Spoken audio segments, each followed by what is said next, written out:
Hello, hello, hello, hello. Welcome back to another stream. I hope you're having a wonderful Wednesday. We're halfway through the week. It is hump day.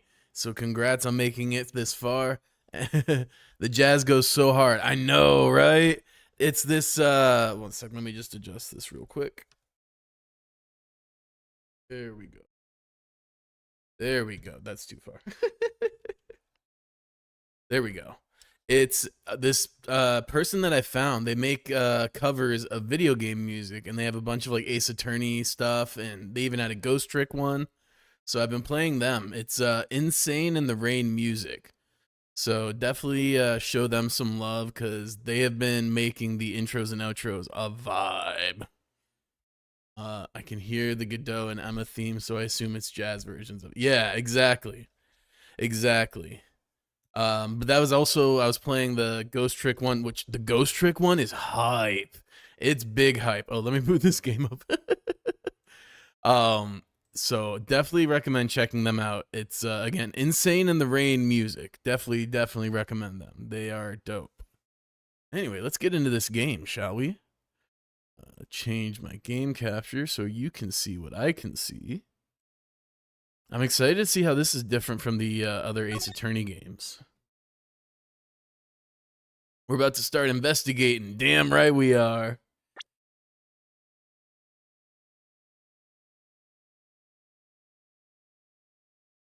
Got an autosave feature. Love that. Love that.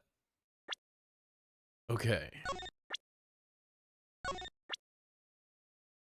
Click the button below to view a privacy policy online. It's okay. I know you're going to sell all my information. I don't need an investigation to determine that. How do I make this full screen? Let's see.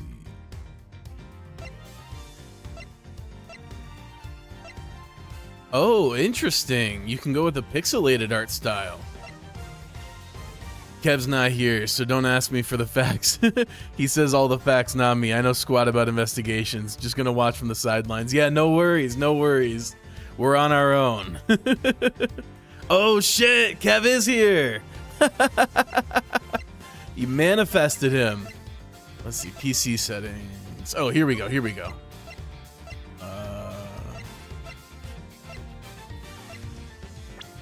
There we go. All right, now we're full screen. Title selection. Investigations. Oh, I'm excited. The pixel art's cool, but I'm definitely going to go with the HD. Start from this episode. Yes, here we go. At long last. Investigations. Turnabout visitor. Okay, so we're carrying on the turnabout theme. March 14th, 1:16 a.m.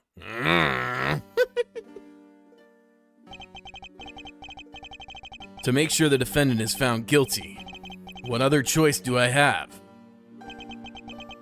That's the job of a prosecutor, after all. That may be true, but why? Why go to this far? Sorry, maybe I wasn't clear enough, but a guilty verdict is all that matters to me. No matter what the cost. Damn, in Edgeworth's office, too.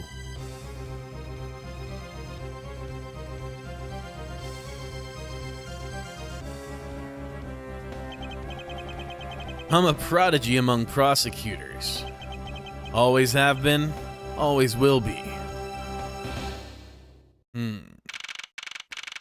March 14th, 2:05 a.m. Prosecutor's Building, 12th floor hallway. This takes place after, a week after 3-5, by the way.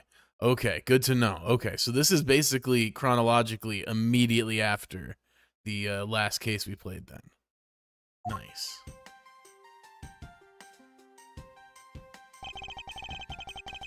It's hard to believe that I've been away from my office for a whole month. I hope Detective Gumshoe has been keeping an eye on my office and keeping it clean. The door is unlocked. Interesting. Detective Gumshoe? What's the smell? It's very familiar. Blood?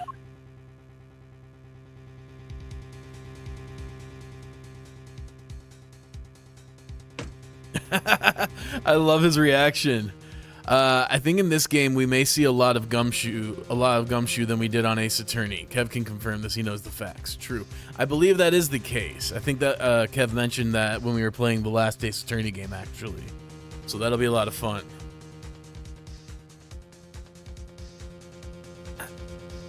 Whoa, what the? What's the meaning of this? Freeze!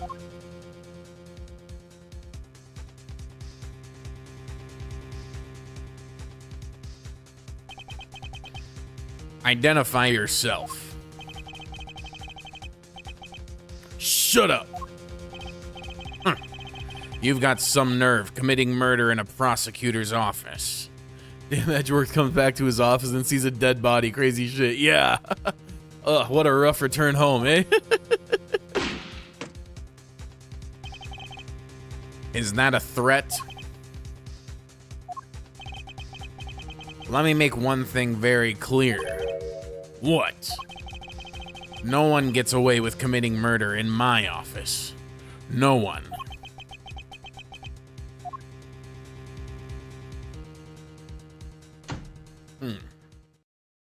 Interesting. My name is Miles Edgeworth, and I work as a prosecutor in my local district. Little did I know that upon my return home after a month abroad, I would be thrusted into a multitude of cases in some very frantic and busy days. March 14th, 2:56 a.m., High Prosecutor's Offices, room 1202. I've finished photographing the victim's body, sir. Very well. Please continue your investigation. Slight issue, but because your webcam, I can't see a small side of the bottom left. I think you can slightly change it, place it elsewhere. I mean, there's not really anything to see there. I mean, no matter where I put it, it's going to be covering something. So I think I'll probably just leave it there for the time being. Yes, sir.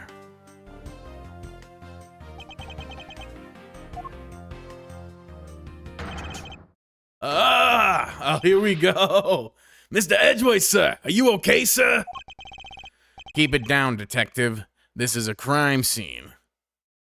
I can't. Oh, the subtitles. I see. Okay, I got you. Okay. Yeah, I see that now. Let's see. Let's put it in the top right then. Or top right, top left. I got you. My bad. Yeah, I didn't notice the subtitles when I looked before. There, that should fix that. Scruffy is back. When I heard that murder had taken place in your office, I ran up here straight away.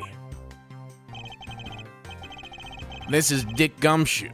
He's a detective with the local precinct, and the one they assigned to handle this murder case for the time being.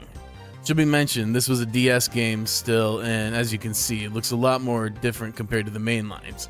Yeah, for sure. I actually immediately, when I saw the avatar for Miles walking around, I noticed the art direction is just a little bit different. It's cool. Also, it definitely shows it was a DS game with the pixel art version. That makes a lot of sense. You're looking a little pale, sir. Are you hurt? No, I'm perfectly fine. However... look what they did to your office. It's totally trashed. It's so cool seeing them like animated and actually react. Yeah, the sprites look more on the side, more on from the side than from the front than in Ace Attorney. True, yeah.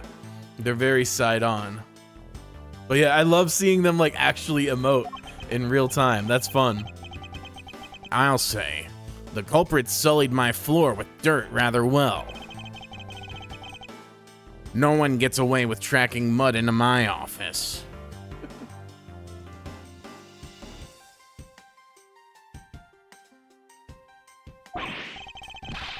Whoa!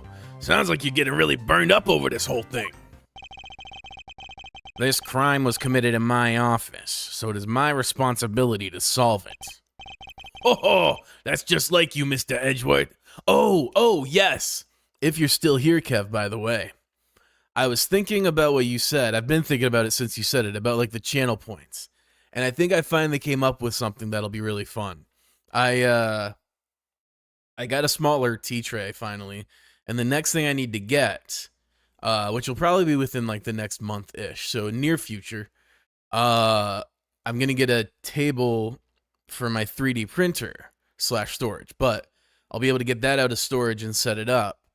And then I was thinking that like for a channel reward, we could like let people pick something to print and have that like running in the background. I'll like probably move my camera setup a little bit so you can see it while we're like gaming and stuff. Or maybe I'll just set up I have like a cheap crappy looking webcam. Yeah. And we could even like I can even edit the prints to put like people's username on it to show who like printed the thing. But I thought that would be a lot of fun. I could even like set up, I have a little webcam. Maybe I'll set that up on it. And then like we'll put it somewhere else on the screen when it's going. But yeah, I'm glad you like that. I thought that'd be a fun idea. So once I get that the desk thing, the table for it, and then got to make sure it works. I might have to do some repairs because it's been sitting for a minute. Just haven't had space for it. Sick. Cool. I thought that would be fun. And then eventually I'll also get some like acrylic paints and I can like paint them and stuff. So yeah, that'd be cool. Hell yeah. Oh, that's just like you, Mr. Edgeworth. Okay, time to do some investigating. Agreed. Our first course of action is to gather relevant facts and leads. We must not overlook anything, no matter how small, if we are to find the truth. So I'll keep any leads or information we find etched into the forefront of my mind. Speaking of things that pique my curiosity, why of all places did the murder occur in my office? It's a great question. I get the nagging feeling that this is something important to keep in mind. Yeah, I was wondering that myself, sir. I mean, you can't really say it's just a coincidence, can you? No, not really. Especially because of this. The key to your office? What do you mean, sir? If you think about it carefully and use logic, it should become clear to you. Logic? By finding the connection between two pieces of information and connecting them, new information is born. That is the end result of using logic. So, how do you use it? Not Gumshoe getting logic explained to him when Mans has been a detective for God knows how long at this point. Oh my God. First, I recall information we've gathered with left bumper, and then I connect them together with Y.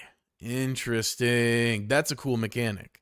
Also kind of hilarious. Whenever they mention the buttons on the controller in the meta, it's kind of funny to like imagine they have like a canonical left bumper. Now to use left bumper and recall the facts. Crime scene, my office. The office key. So we go, is it a coincidence? Ah, I see. Okay, and then obviously these fit together because it's not. They had the key. Well, yeah, they had to have if the door wasn't broken, I guess. For security, yeah. For security reasons, all prosecutors' doors are outfitted with locks, which means it would have been hard for the murderer and the victim to get in here. To be fair, his salary is lower than a class clown's grades. So, of course, Gumshoe's always lost and barely earns money. He only worked very hard during the 2-4 case. Farewell Turnabout. We still love my guy Gumshoe though. Absolutely, absolutely. I really like this because it's super Edgeworth accurate, and it's funny to see for Nick. He had to use some insane magic bullshit, when Edgeworth just has to use logic. Yeah, that's really funny because it does show the difference in style and intellect. Not that like Phoenix is stupid, but Edgeworth is exceptionally smart, and I think that these difference in mechanics is a really cool way to illustrate that. It's especially because like I was thinking we were going through the case where 3-5 where we start as Edgeworth in the investigation, and I'm thinking like, man, I'm too clumsy at these investigations to be playing Edgeworth. This mechanically changes it so it really feels like polished and like pulled together the way you would expect Edgeworth to do an investigation. Nick, I use my Korean Magatama. Edgeworth, hold my logic. Yeah, exactly. Oh, that's so funny. Ergo, it's impossible to dismiss the location of this crime as mere coincidence. Yes, that's exactly what I was thinking, sir. There must be a reason why someone infiltrated my room. What was the killer after? You're really on the ball today, Mr. Edgeworth. That's some beautiful logic, sir. Yes, well, when you follow leads to their conclusion, only the truth remains. However, if the information doesn't line up properly, I may stray far from the truth as well. But if I think carefully before piecing leads together, the logic should flow. Well, let's get started with our investigation, shall we? Interesting, those handprints. Why were there bloody handprints there? Yes, sir! Hey, begin investigation. That's fun. All right. Yeah, be careful when doing that logic think, because otherwise you can lose health and die. Okay, that's good to know. The basis of any good investigation is to examine everything, sir. I know that. And when I want to examine something, I simply use A when I'm next to it. Oh, if you ever feel lost and want to talk, just use Y, okay? I'll give you great, precise advice as an ace investigator, sir. And much like before, you can save at any point, anytime. Awesome. Something to try later if I have free time, I suppose. Ooh, this is so sick. Just being able to move around like this is so novel to me. Oh my god. What have we here? Could this perhaps be the murder weapon? That is funny to think about. Edgeworth using a button from controller or keyboard to help with his investigations. Yeah, exactly. Like, where in his anatomy is the A button? And like the Y button? Those are used for like thought and speech. So are those in his head? Those are like internal buttons, I imagine. But his right bumper? I bet you Phoenix knows exactly where that one is. Could this perhaps be the murder weapon? If so, it would mean that the killer made their escape after disposing of their gun here. I think I've seen one of these before. Oh, that was Gumshoe who said that. Care to enlighten me as to where? I remember there will still be just in case saves in this game. Yeah, exactly. Oh, I know. I was issued the exact same model. I think. Interesting. Detective. Oh, damn, the subtitles did go up. Damn, we really are damned if I do, damned if I don't. I don't really like guns all that much. I mean, they're really dangerous. Now that I think about it, you do see this model around the precinct a lot, sir. It'll go down, I'm sure, yeah. I don't use mine much except in emergencies, so that's why I didn't recognize it. So it's the same type of revolver as the ones used by this precinct's detectives. That's interesting. That might explain why they were able to get into the office and why they were here.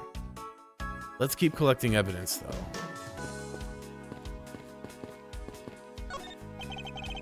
I hope we can solve this case quickly. I'd like to return to relaxing on this sofa. That thing looks a billion times softer than my mattress at home. Can I sit on it too? Just for a little while, sir. I like these mechanics so far in the game. Actually moving around as if you were really in an adventure game is a sick mechanic they thought of. We're actually investigating now. Right, yeah, I love this. This is great. Detective Gumshoe, you know I can't allow that. Until this case is solved, neither of us has the time to spare, let alone rest. You're right, sir. I'm gonna work hard and be a real trooper to the end. Even once this case is over, I don't think he can afford to take any time off. Yeah, it definitely makes you feel like more of an active agent in the world. Is this yet another batch of fresh flowers? The ones that come with a card attached every month like clockwork for you. Yup. Speaking of that, let's see what's on the card this month, sir. All will be resolved. Wendy. Oh, Miss Irony, how painful are thy thorns. Wendy, isn't that the name of the old lady with the whiny voice that's stalking? That's enough, detective. You need not remind me further. Yeah, it is old bag. So she's stalking Edgeworth? Oh no. Well, it's a good thing my Steel Samurai doll is spared any harm. Speaking of which, I still haven't actually sat down and watched any of that show. What's it about again? Well, I don't know much about it myself, but the hero of the Steel Samurai, warrior of old Neo Old Tokyo is the Steel Samurai. And his goal is to defeat the evil magistrate. It's a show geared towards kids. However, its high production values and riveting plot draws in a number of adults as well. Spin-offs like Pink Princess, Warrior of Little Old Tokyo, and the Nickel Samurai, along with a deluge of merchandise and even a new stage show gives its presence. You sure know a lot. Are you sure you're not some sort of rabid fanboy? He's definitely a fanboy. And I love that for him. I love that he's like enough of a fanboy that he can have this openly displayed, but he's so like prim and proper and insecure about it that he has to lie about why he has it. Of course not. Anyone that keeps up with society knows at least this much. And that conversation lasted longer than expected. Let us return to the investigation. Edgeworth definitely hides the fact that he likes Steel Samurai. Yeah. He's so tsundere.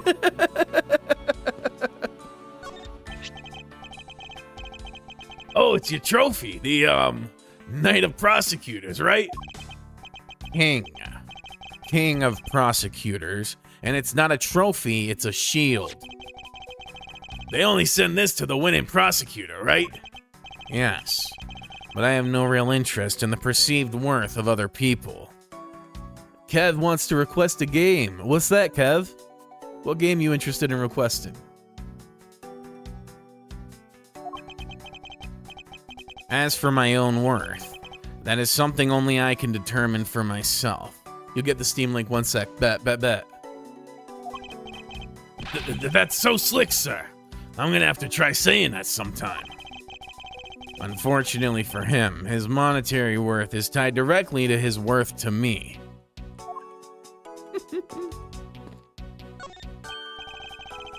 Watch out for the teacup fragments there, sir. That killer is gonna pay. This tea set. Oh my god. That just hit home. I don't have a lot of fancy teaware, but I got a few pieces that if someone broke, I'd be mad. Here you go. Seems like the type of thing you'd enjoy, and it's relatively short too, about as long as Ghost Trick. Cool, let's check this out real quick. Hi-Fi Rush. Interesting. Hold up. Let me mute the game so we can watch this trailer with the volume on. Oh wait, this is gonna be loud as shit. Steam is always loud as shit. Why not lo-fi slow? That's what I'm saying, you know? I like to take it slow. No. Oh, that is an adorable cat. Mind if I join? Does that mean I have to fight? I believe it does, sir. Yeah, this art style is very peak. It reminds me a little bit of the Spider-Man animated movies. This is entertaining. Like it has that bit, like that comic feel, and it's got the really distinct parallax going on. Yeah, exactly. And welcome to Vandalay campus. Yes! Very interesting. Very interesting. All right, let me add that to my wish list. $30. Okay, we might be able to make that happen. All right. Where am I? Where is my wish list? Oh, this isn't the my actual Steam page. I see. Okay. Let me go add this to my wish list real quick, and then we'll resume the game.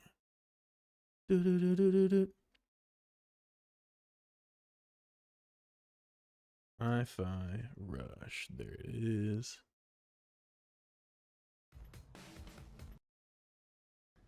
It's rewind time. It's rewind time. It sure is. Let's see. Where the heck is my wish list? Why? Oh, there it is. I use Steam on mobile for wish listing all the time, so I'm not used to the layout on here. Anyway, wait, I gotta turn the volume back up. Let's get back into this investigation. Actually, let me check something real quick related to that.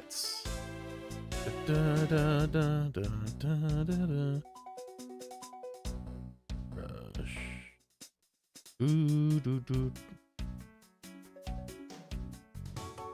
Okay, no. All right. So yeah, I'll try to get that as soon as I can, and then we'll play it. Kevin wants you to chuck some H2O, by the way. I see that. Cheers. Stay hydrated, folks.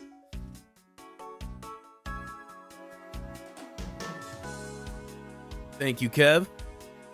Cashing in all the channel points.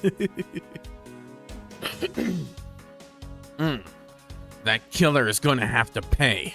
This tea set. Yikes! You're really mad over this. This tea set is very dear to my heart and can only be bought in England. Costs more than your whole month's paycheck. You can play it in between Investigation 1 and 2. Might as well not get burnt out while you're at it. Yeah, for sure. Don't spend them all in one place, Kev. I kind of did. Yeah, I'll see if I can swing it before then, because I gotta get that stand for the printer first. But I'm hoping I'll be able to get that. We'll see.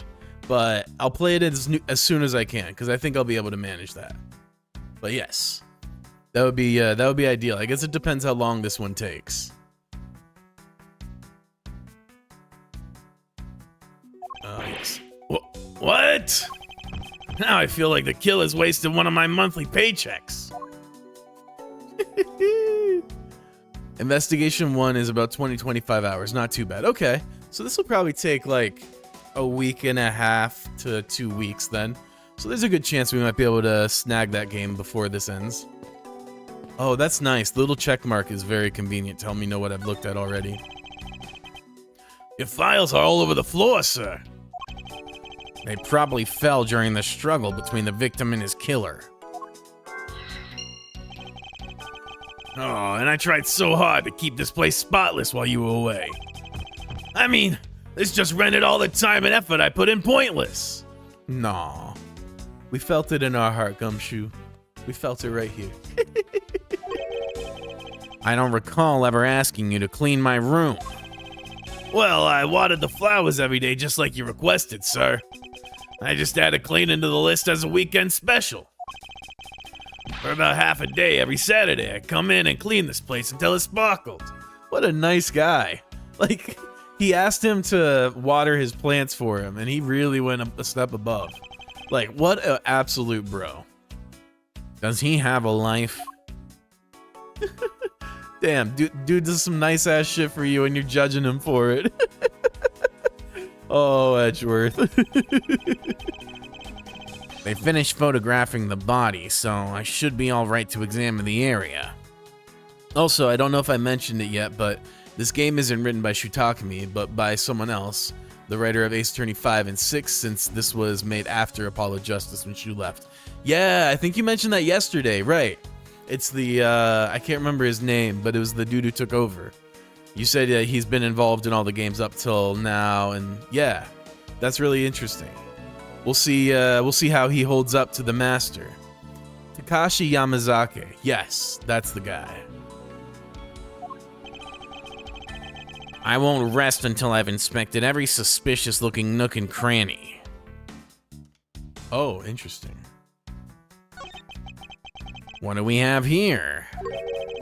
Hey, I think I've seen one of these before. It's a police badge, detective. Oh, hey, I have the exact same thing, actually. What a coinkydink. Let's take a look inside. Buddy Faith.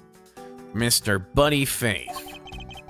It would appear that our victim was a detective just like you. Let me make some tea real quick. A coinkydink? What? Yeah.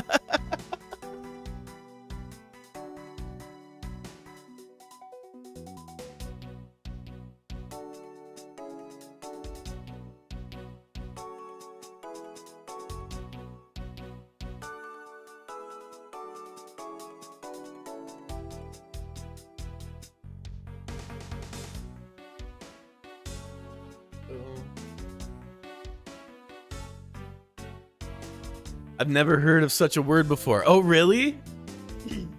That's like some Midwest core ass shit for real. It's just like a cutesy way of saying coincidence. Oh my god, I've heard so many like 40-year-old moms saying that growing up. Oh, what a coinkydink. Oh, well, look at you. What a coinkydink. You're here. Oh, damn. Yeah, that's some Midwest core shit for real.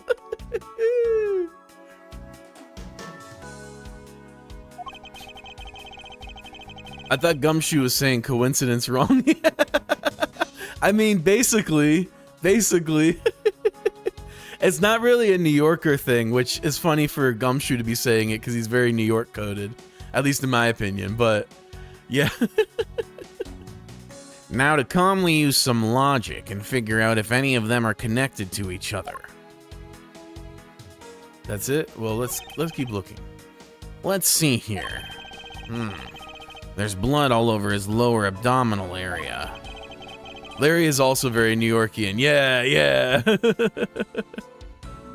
It looks like the bullet passed clean through his stomach area. Oh, it looks like the bullet passed clean through his stomach area, sir. In other words, he was shot. Yep, and until the autopsy's done, I don't think we'll know much more than that. Please, have the body sent to the morgue once they're done processing the crime scene.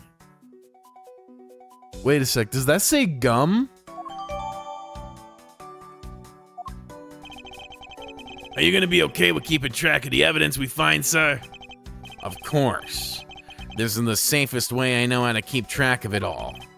All right, if you say so. I keep all the evidence I find either in or with my organizer.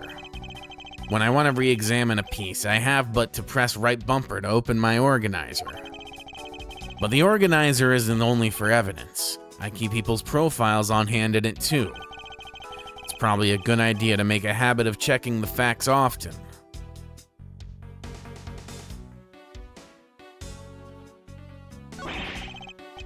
I don't believe it. I packed those files on the shelf so tight. And not even an earthquake can make them fall off, but just look at them. At this rate, the rest of the files won't be able to withstand an earthquake at all. A problem to be sure. Well, once the investigation is over, we'll put them back up on the shelf. Hold up. You have no thoughts on this, Mr. Genius Edgeworth. That definitely says gum.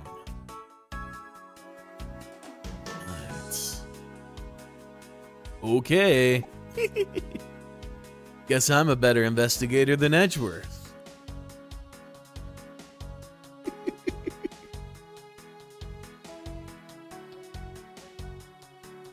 Oh, that's good shit.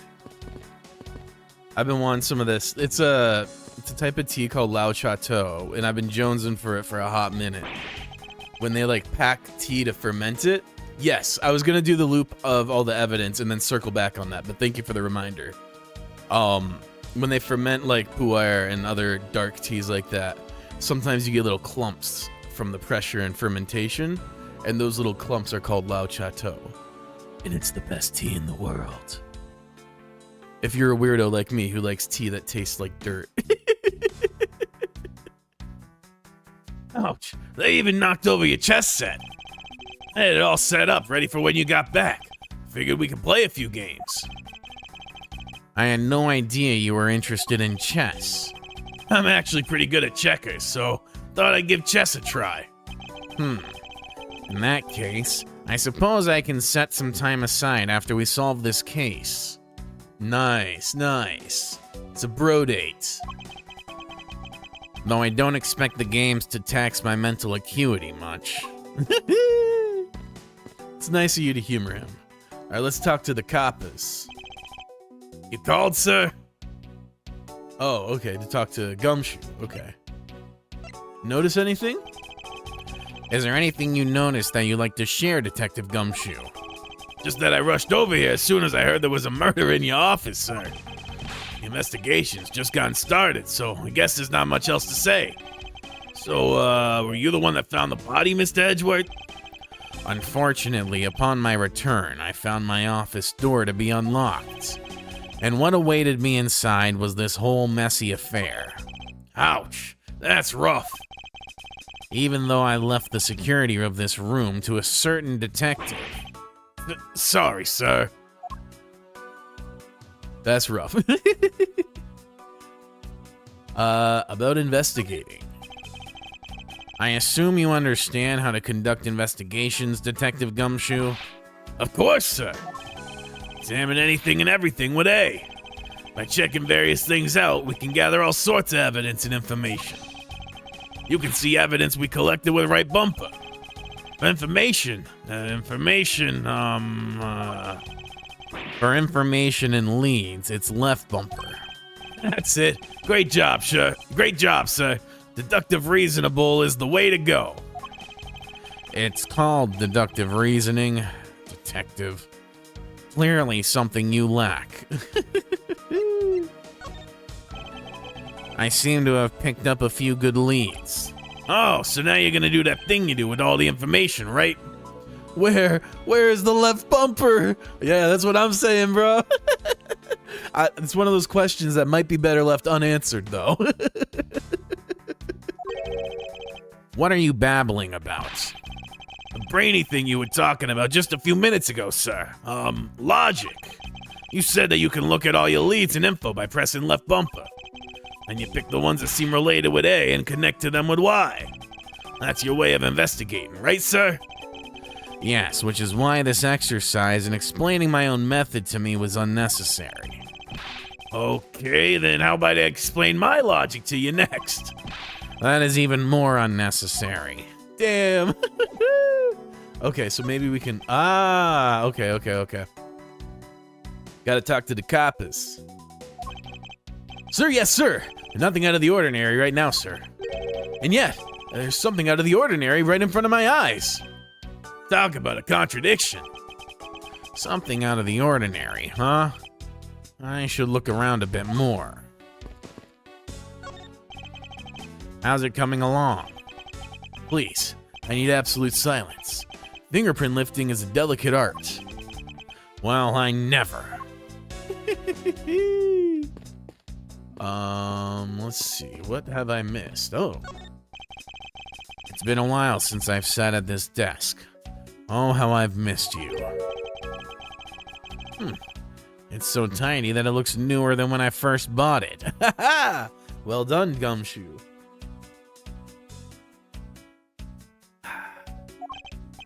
Oh, yeah. That thing's so polished that it makes mirrors jealous. Don't tell me you had no other work the entire time I was away, Detective. My job is to protect your office, sir. And you did such a good job protecting it that a murder occurred in it. That's harsh, sir. I have to admit, the desk has never looked better, so I guess I can't dock his pay. Damn. Okay, I think we've got all the clues, so now we've got to connect some dots, I think. Oh, nope. I already checked this area earlier, but it never hurts to take another look.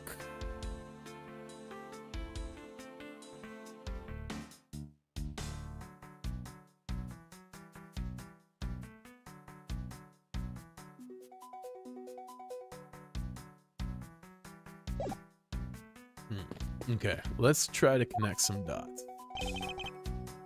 Oh, whoops, wrong guy. Okay, here we go. Left bumper.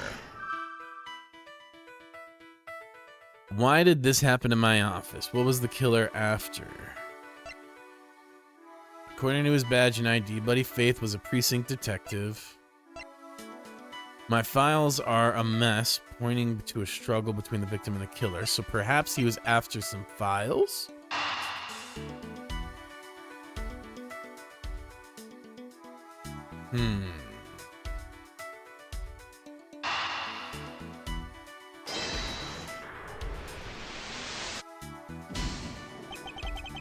I can't see a clear connection between these two pieces of information. Yeah, that's fair. That was a bit of a stretch.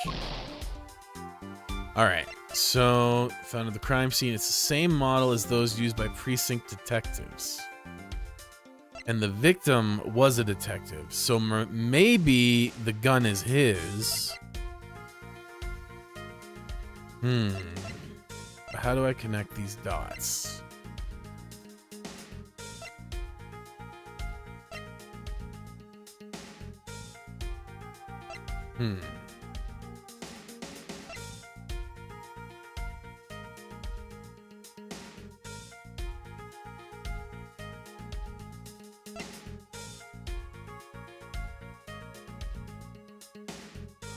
Let's see. I want to try to connect the revolver with the struggle.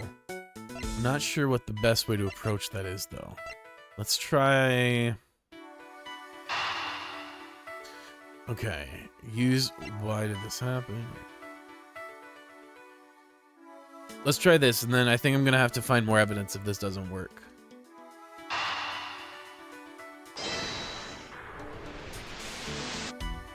Damn it. Okay. Alright, I gotta stop playing around. I need stuff that I'm like confident in. So let's see here. What am I missing?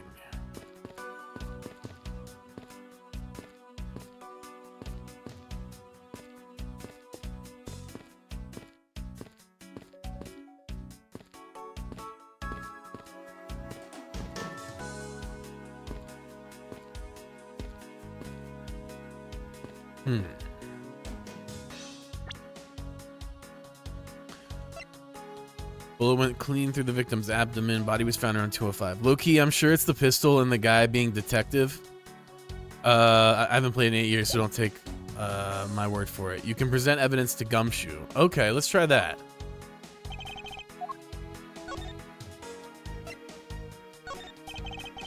I'm just a lowly detective, so I'm not sure what I should do with that other than arrest it. Is that the only talent you have?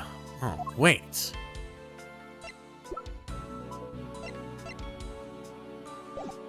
Okay. Let's try this a different way then. The victim was a detective. We can establish that this was maybe his rifle or his gun.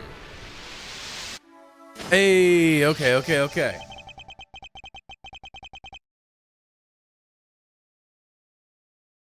The revolver, the standard model used by detectives. Could it have belonged to our recently departed? Detective Gumshoe, could you please thoroughly check the victim's body one more time? Yes, sir. On it now, sir. Excuse me, pal. Let's see. What do we got here? Mr. Edgeworth, sir. This guy's wearing a gun holster. So it appears that our killer somehow managed to take the victim's gun from him. Interesting.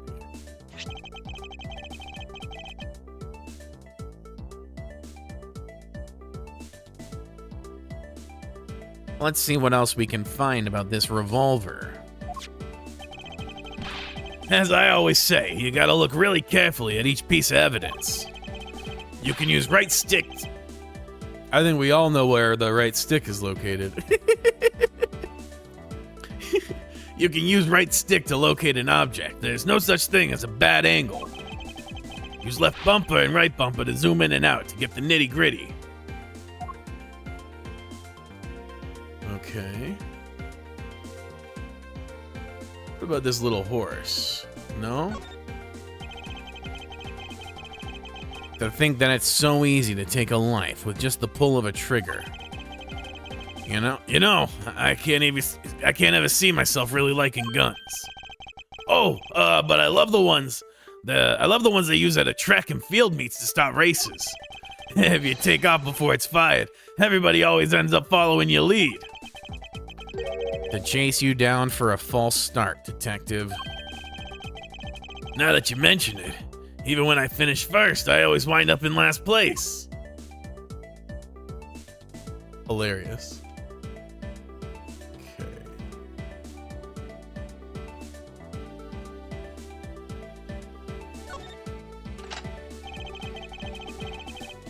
It looks like only one round was fired from this. Wow, so the killer killed the Vic with just one shot after wrestling the gun from him. Sounds like the guy knew how to handle a gun, huh, Mr. Edgeworth? We have no proof for now, but that is a distinct possibility. I guess this is about all we're gonna find out. We should send the body to... Jim! Why? Oh, why? How could this have happened to a guy like you? Isn't that the killer?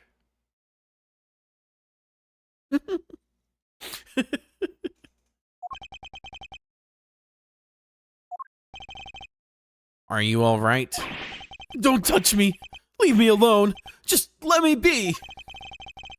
Sorry, but I can't do that. The investigation is still ongoing, so please refrain from touching the body. The body? The body? Don't talk about him like he's just some lump of flesh. Look at him. Jim looks like he's just turned in for the night. Sure. Just in a bloodstained suit, pal. Where are my manners? Aren't you that prosecutor? Why, yes, I am. I'm Jacques Portsman, prosecutor. Jim here was my partner in crime busting. I'm Miles Edgeworth, and like you, I am also a prosecutor. Detective Dick Gumshoe, sir. So you're Miles Edgeworth. I guess this is your office. Yes, that's correct. Then it was you. You're the one who killed Jim. Hey, don't go jumping to conclusions, pal. Just calm down, okay? I will not. I know how things work around here. My prosecutor's office doors all have locks built into them. And only the owner of the office has the key to his or her own office. That is correct. However, I was not the one who killed your partner. Yeah, Mr. Edgeworth has been overseas on a business trip this whole time, pal. And the key to the door was with me the entire time, okay? And so the only one who could get in here was me. Wait, that means... I'm not sure what that means. So it was you then. You're Jim's killer. No way, pal. You got it all wrong. Everyone calm down.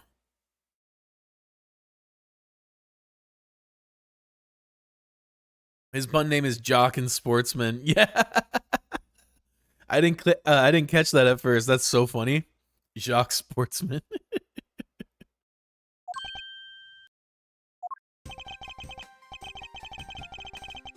Mr. Portsman, correct? If you're a real prosecutor, you should know how to stay collected. The investigation has only just begun. Isn't it too early to be drawing conclusions? Alright, I get the point. You're right, my mistake. I tend to get a little too hot-headed sometimes. You sure are one cool customer though, Mr. Edgeworth. I've heard all the rumors about you. You're the great genius prosecutor. You're something of a legend, you know? Anyway, let's call a truce and work together, okay? Now how about a handshake to seal the deal? A pleasure to work with you. You guys were conducting your investigation, right? Sorry for barging in like that. Carry on then. It's your room after all. Thank you. I intend to. I just want a little more time to say goodbye to Jim. You there! Sir!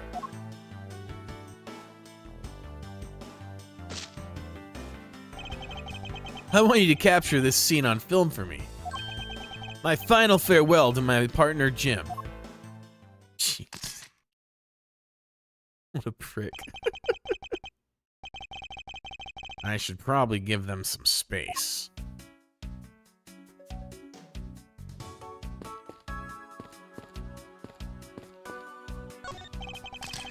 How is it coming along? Please, I need absolute silence. This picture is too important to mess up. I'll leave the man to his art. That's so funny. Your jacket, sir. What's it doing on the floor? It must have fallen off the wall when the killer tried to threaten me by firing a round. Wait, so that's not the murder weapon.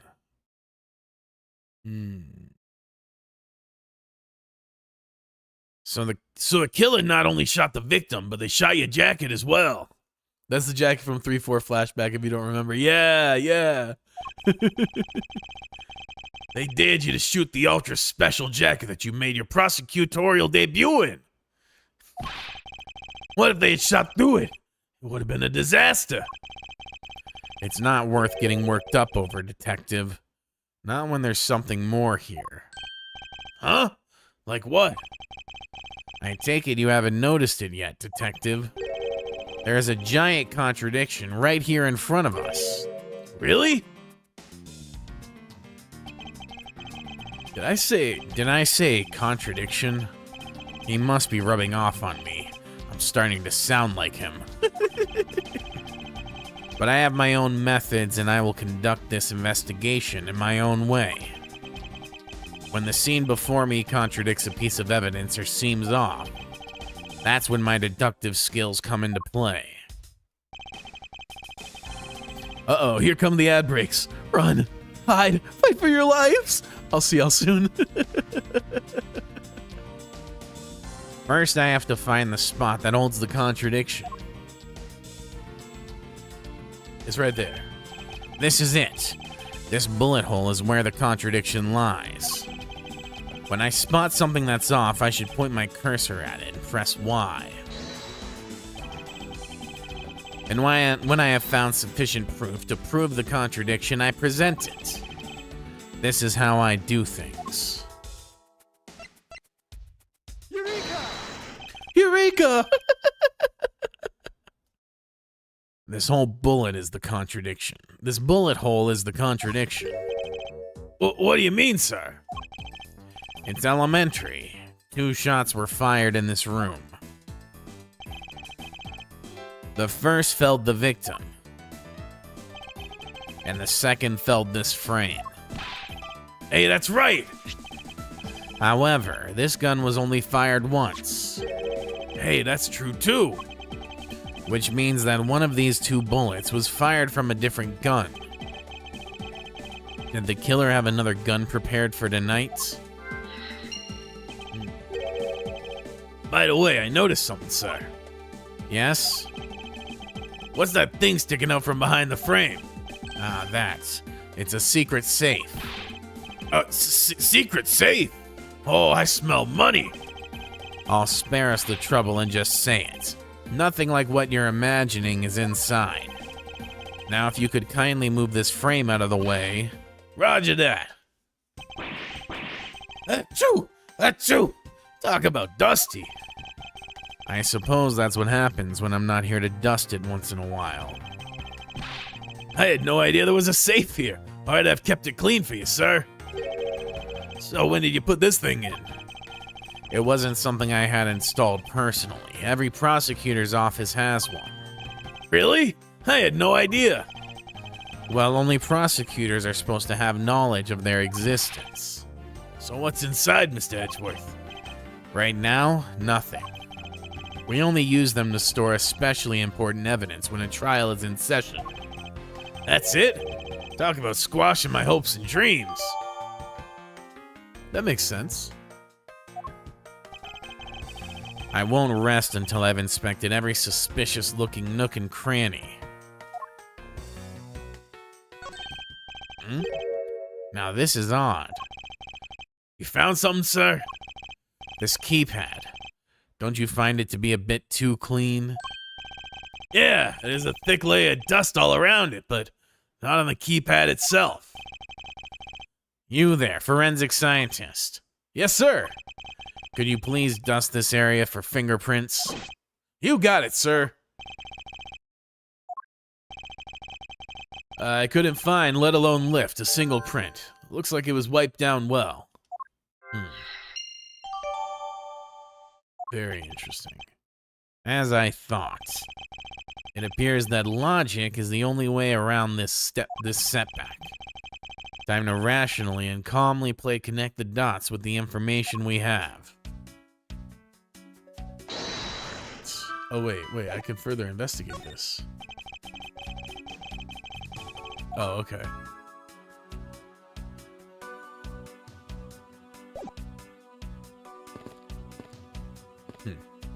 Don't forget to save too. Hey, good looking out. Let's do that right now. Da-da. That save noise. All right. Why did this happen in my office? Okay. So. I feel like this is the move. Why did it happen? Well, that doesn't really directly correlate, does it? Fingerprints have been wiped clean. Be another gun in play here.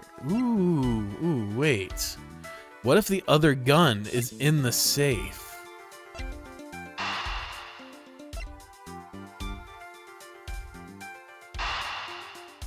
That feels like way too much of a stretch. Okay. That's saying fingerprints were wiped though. Yeah, exactly. That's why I was like, well, this feels like too much of a stretch. Let's see. Okay. The killer's goal. What happened? What was the killer after? Let's see. Other than the victim's gun that I found, could there be another gun in play here?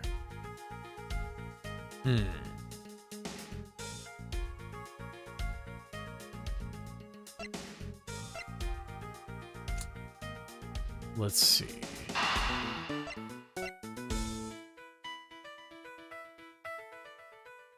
Does this connect?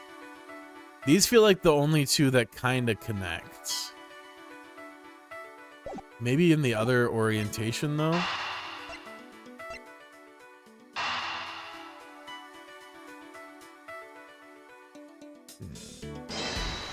Let's see. Shit. Pieces don't fit together quite right. Order don't matter much, I believe, so just get the things right. Okay. Is there something I'm missing, then? I guess I could talk to this guy. Mr. Portsman, a word if I may. Jim, I swear I'll find your killer and bring him to justice. You wait and see. It'll be for both of us. Now then, you wanted to talk to me about something? You can definitely use logic. It's actually rather obvious. Oh, interesting.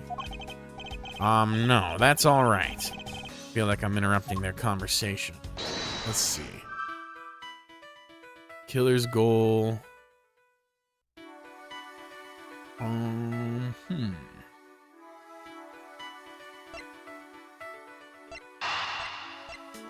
mean, these don't feel like they go together. His goal was to wipe fingerprints.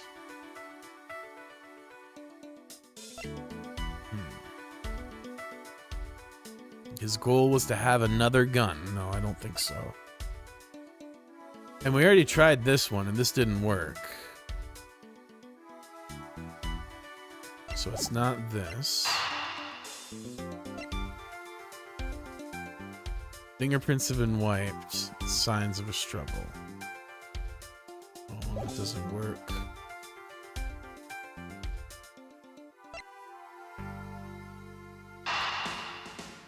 Try process of elimination. Yeah.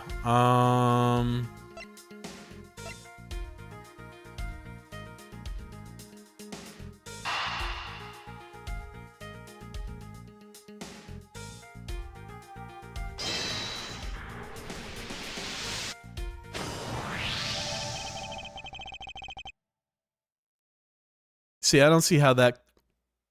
Okay, so it's not super literal. Okay. I believe I have figured out what the murderer was after. Well, what was it, sir?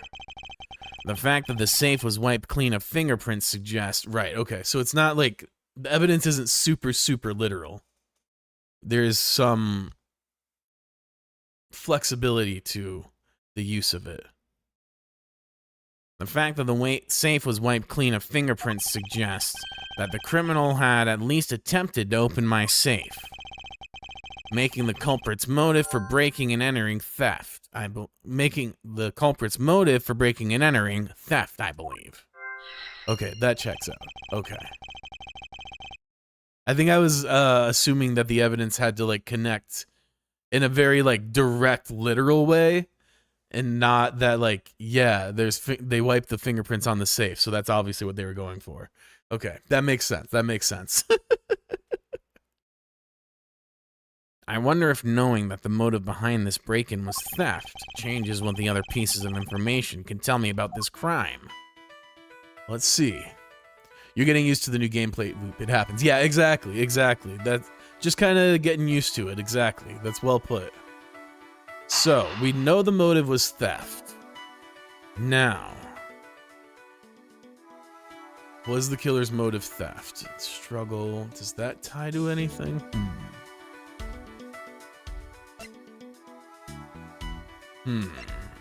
What does this reveal? My files are a mess, pointing to a struggle, but what if it's because of theft, right? Maybe they were searching for things. Because that was kind of the first thing I thought of when I saw that, especially now that Gumshoe had that whole dialogue about how tight-packed everything was, that an earthquake wouldn't knock it out. So I don't think the struggle is what knocked it out. Let's try this. Hey! Okay, now we're getting this. Now we're getting it.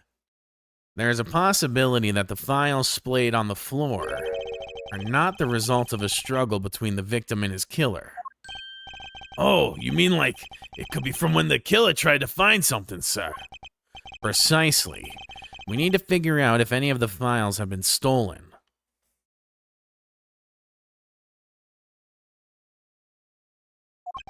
Yes, sir. I'm gonna shelf files like you've never seen before, even at a library. Sure. Let's give that a try. Why do all the good ones always die young? Surely you must ponder that every once in a while, Mr. Edgeworth. No matter how much we lament, the dead will not come back to life. All we can do is search for the truth. It's true. And? So what are we supposed to do? How do we go about finding the truth? First, we calmly restore the files to their rightful place. You got it. Here, let me help. So this file goes here, and that book goes there. You sure know a lot about where things go, despite it being Mr. Edgeworth's office. Because I'm the one who keeps it tidy, pal. Okay, Done. See, I thought those handprints looked weird. How do you have handprints facing that direction on the bookshelf? Unless the bookshelf moves? Is there a secret tunnel here to be waiting to be discovered? How interesting. Let me adjust my camera real quick. The right way? That's the wrong way.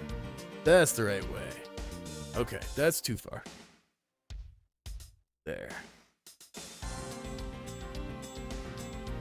It would appear that the murder was definitely committed here. The bloodstains on the bookshelf are still fresh. I suspect that the victim was killed in a standing position, hence the prints on the shelf. Oh, yeah, they fell back. That makes sense. That makes sense. And then the guy fell onto the floor, right? The blood on the floor is kind of grossing me out. Detective, I don't have the time to deal with your weak stomach right now. But, you know, I'm no good with blood, sir. I'm certain there's something wrong with this picture.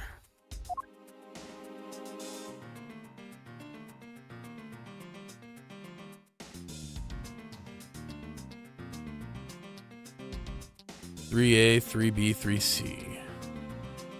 OA, B, C, D, E.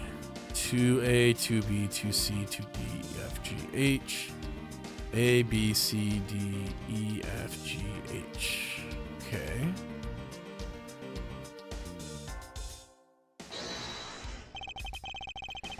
Is this spot somehow connected to any of the evidence I hold? Oh, I see. I don't think so. Oh, wait. If the bullet went through his abdomen clean. This is it. Okay, now we're getting it. Is this spot somehow connected to the evidence I hold? It is. Eureka! There is clearly a contradiction here with this bullet hole. What do you mean, sir? You don't see? Quite simply, the bullet hole itself is too low. If the victim was shot in the stomach, the hole should be much higher up. But what if the guy was shot while he was sitting there lying down, sir? That would be illogical. The victim leaned against this shelf here after being shot, which suggests that he was standing when he was shot. Then that means... Wait, what does that mean, sir? It means you need to use your brain every once in a while instead of mine, detective. In any case, it means someone made a faulty assumption, and it was from this mistake that our current contradiction was born. What is the faulty assumption that caused this problem with the bullet hole's position?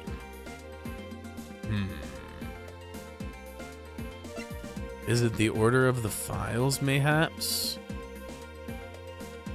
I think so. That feels like the easiest explanation, right?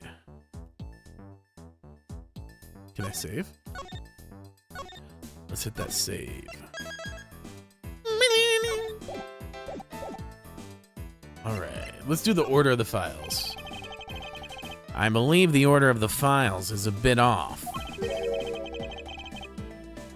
You mean I put them back in the wrong order just now?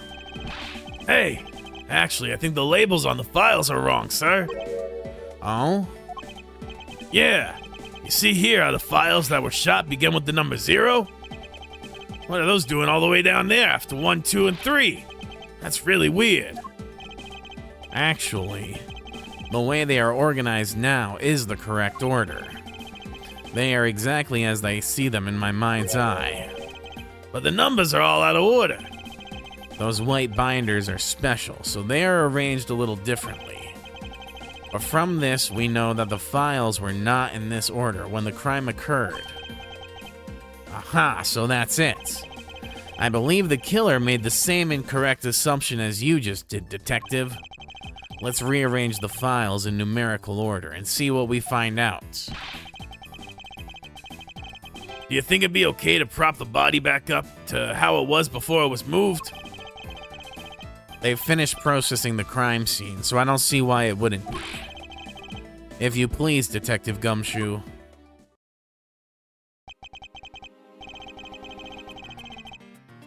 As I suspected, the bullet hole is now where it logically should be. The killer went through my files first before shooting Mr. Faith, and then put the files back in numerical order, I guess. Gumso! Uh-oh. Exactly. And then proceeded to shoot the victim. But why would someone kill a man and then look through your files one more time? Puzzling indeed. The files were thrown into disarray once before and once after the crime. But why? Now the crime scene is as it was at the time of the murder. Time to give it another look. This. What is that? Why does it say Gumshoe there on blood? I'd say it's some incredibly incriminating evidence. Yes, indicative of criminal activity indeed. No, wait. There's gotta be some mistake. Mr. Edgeworth, sir, help me. Say something, sir. It appears that one of my files was stolen. Is that all, sir? What about me and my situation? Is this what the killer was really after? OH. Oh! Investigation complete. Not bad, not bad. A few flubs, but not too bad for our first time through this loop. Looks like Jim was able to leave us the name of his killer in the end. And this most important message managed to reach us. I'm telling you, it wasn't me. You can't be terribly pleased to hear that your beloved partner is the guilty party. If you're going to accuse Detective Gumshoe of being the culprit, I sincerely hope you have some proof to back it up. Jim's words. They're more than enough, wouldn't you say? If that's how you want to play it, then at least allow me to understand your reasoning. You got it.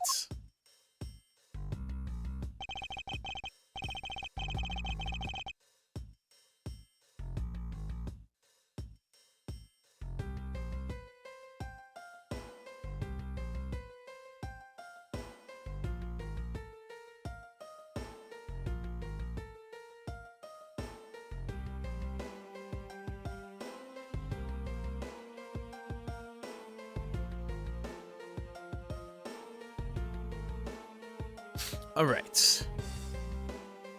I don't like this one bit. There's something strange about this man's attitude. And there must be some sort of flaw to his logic waiting for me to dig it out. Mr. Edgeworth, what are you gonna do? What I always do in court. I'm going to cross-examine him. One way or another, I'll expose the flaw in his logic with this technique. Oh, how do you do that? Can you explain it to me, sir? Might as well. All right. First, I listen to the witness's testimony. I find a flaw in the testimony, something that contradicts the evidence. I open up my organizer with RB and present a piece of contradictory evidence. Okay, this is the same as Ace Attorney. To present something, I simply use Y, but that's old news. But it's not like there's gonna be a flaw in their testimony every time, right? Correct. And at those times, I need to press the witness with LB. Sometimes, by pressing, I can draw out new information or new modified testimony. I think I get it, sir. I'll be sure to try this technique out during the investigations, too. Very well. I'll even show you how it's done. Now watch carefully.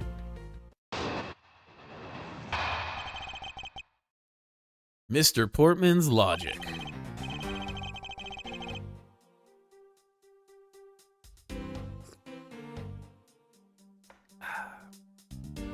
Detective Gumshoe, you stole Jim's gun from him and you shot him dead. Furthermore, you messed up the files to make it look like you had committed theft instead. That's when you move Jim's body that was sitting in front of the bookshelf. I love the way it's done here. You're rebutting them instead of how it's done in Ace Attorney. That's a good point. That's a good point. And yes, you can still press. Yeah, that's a really good point. And it's not quite playing out like it's a court case, right? Because we're not in court. But it's the same mechanic recontextualized in a really cool way. But thanks to that, you didn't notice the bloody letters on his body was hiding. And it'll be by his final words that you will be brought to justice. We'll see about that. You intend to argue that the victim's dying message points to his killer? I could hear Jim's voice, and he's calling for his killer's arrest. Huh. Are you sure you're not mishearing his words, Mr. Portsman? There's no way Detective Gumshoe is the culprit here. I will find the flaw in this man's logic and expose it with credible evidence.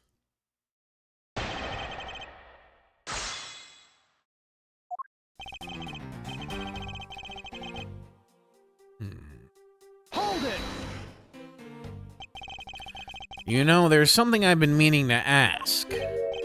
What is it? Why do you call the victim Jim, when clearly his name is Buddy Faith? Oh yeah, that's a great point.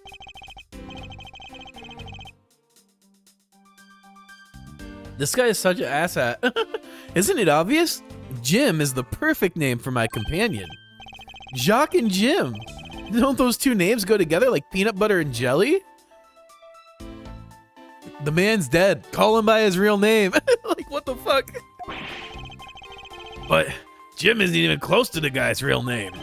Well, Jock and Buddy just sounds off somehow. Besides, he was the third of a bunch of guys I decided to nickname Jim. He talks about the victim like he was his pet. Yeah, for real. Like sociopath energy. Very strong. Further, oh, right. Okay, yeah. Further, you messed up the files to make it look like you had committed theft instead. Hold it!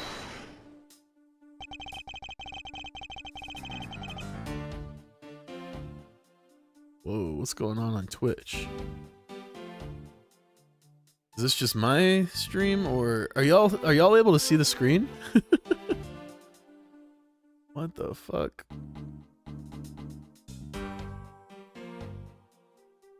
My stream looks fine? Okay, cool. That's good. Because mine is just like a blank green. I don't know what's going on. Hold on a sec.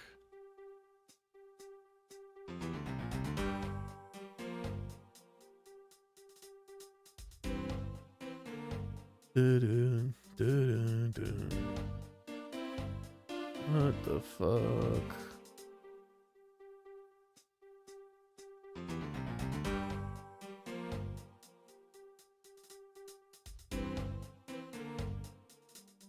What's going on? What the hell? Alright. I don't know what's going on, but as long as y'all's is working, that's good enough for me.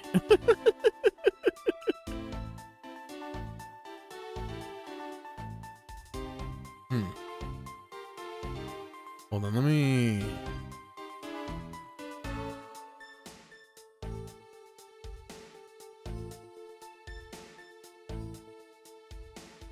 Dang.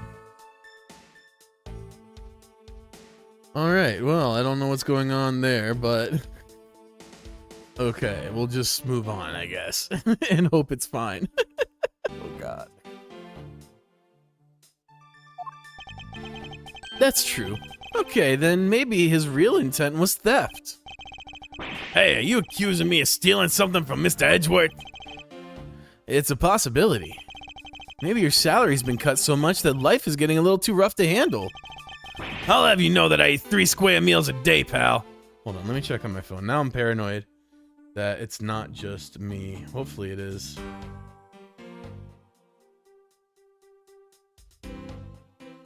Okay, good. It works on my phone. We're good. I don't know why it's glitching like that, man. What the hell? Mine looks okay, so you should be fine. Cool, cool, cool. I'll have you know that I eat 3 square meals a day, pal. Okay, so all 3 of them happen to be instant noodles, but Poor thing. What an evil prosecutor you were paired up with. And what a motive, no? That's when you moved Jim's body that was sitting in front of the bookshelf. But thanks to you, you didn't notice. Oh, whoops. Press here.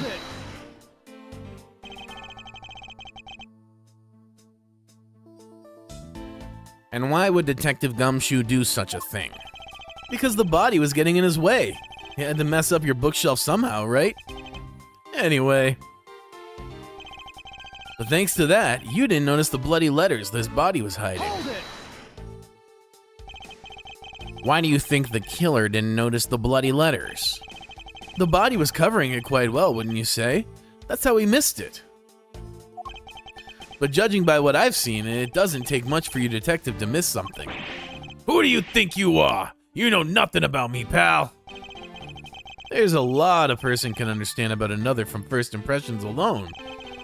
I can't say I disagree with him on that point. Why don't you say something, sir? Not you too, Mr. Edgeworth. Despite his lack of attention to detail, I don't believe the detective to be the culprit. Nobody could have overlooked the bloody letters, and I can prove it, with evidence. I couldn't ask for a better setup. For the game-finishing spike. And it'll be by his final words that you will be brought to justice. Are you saying that those letters were intended for you? Yep. Jim was an outstanding detective. I would expect no less from my partner. And it looks like Mr. Portsman still doesn't understand. He has yet to figure out the true meaning behind the bloody letters. What are you sputtering over there? Can't you just admit my logic is perfectly sound? Actually, there's a gigantic flaw with his logic. A gap so wide that even the good detective can spot it. Now to clue Mr. Portsman in by presenting him with some evidence. Okay, so let's take a look at what we can present. Yes. Okay, the bullet went clean through. One of the files that were written up in blood was stolen. I think this is what we got to present. Now, we probably have to pick the right statement.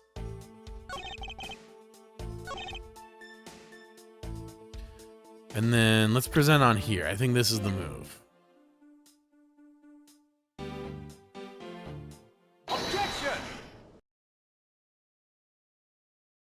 Let's see how we do. Perhaps you're not aware, Mr. Portsman, but there's a serious flaw in your logic. Bringing a bit of the courtroom into this, I see. No problem, I'm game. I can't help but find it odd. Excuse me? Odd that a fellow prosecutor would be brought down by the power of his own office. What are you talking about? Oh, you're joking, I get it. If you have time to laugh, then you have the time to take another closer look at this. Do you still not see it? If not, may I direct your attention to the missing file?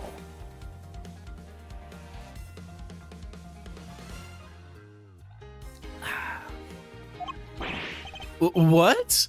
That's impossible. What's impossible, Mr. Portsman? Nothing. The files on that shelf are all about a certain case.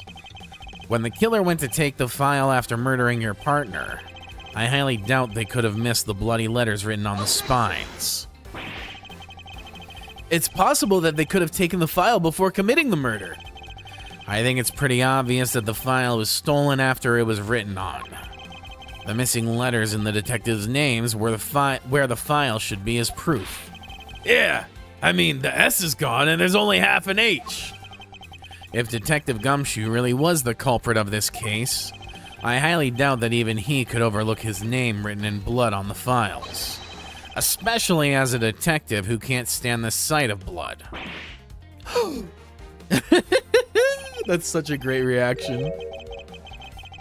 Which means... what exactly? What does that make this dying message? It makes it the work of a criminal intent on tampering with the scene of the crime. That's so low! I can't believe the criminal tried to pin this whole thing on me, sir.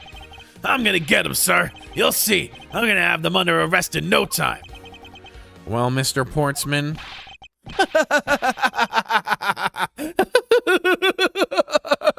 Brilliant! Absolutely splendid. Logic deserving of Olympic gold. I appreciate the praise, but it doesn't change the fact that your reasoning is flawed. Meh. You win some and you lose some. That's how life goes. Glad everyone's so cheery, even though I feel more dead than alive. Ah, but you know, it really is a shame. I really didn't want to have to bring this up. However, What is it this time? Are you still after me, pal? humor me for a second. Who has the key to this office? That would be me. But Mr. Edgeworth just proved I'm innocent, pal.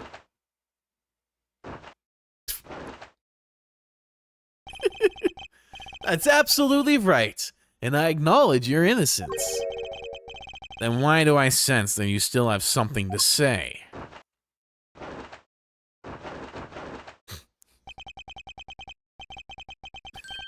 This dude reminds me of the detective from Ghost Trick. Well, I was thinking, did you know there is one other person with the key to this office? One other person. Hey, you there! Yes, sir. What is it, sir? Would you kindly fetch and escort that lovely young lady here for me? A lady. This girl is a member of this building's security. Think of her as a material witness. So security? Did you say security? No, stop it, pal. Don't. What's wrong with him all of a sudden? I believe she needs no introduction. I have called upon Miss Maggie Bird, a member of the security. LOL. Detective Gumshoe, sir. Maggie. Miss Bird is the security guard on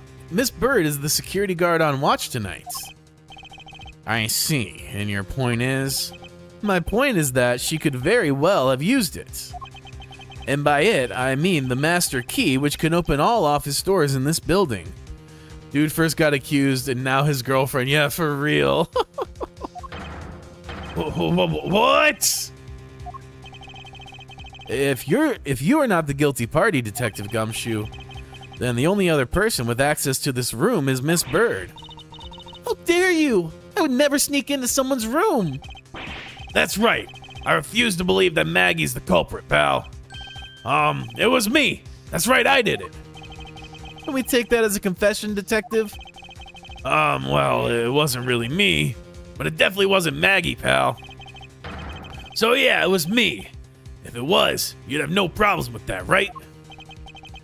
Please refrain from flying off the handle, Detective. There's no need for such theatrics. Listen to your boss, Detective. He understands what I'm saying here. That girl is the only one who could have committed the crime. And for one simple reason.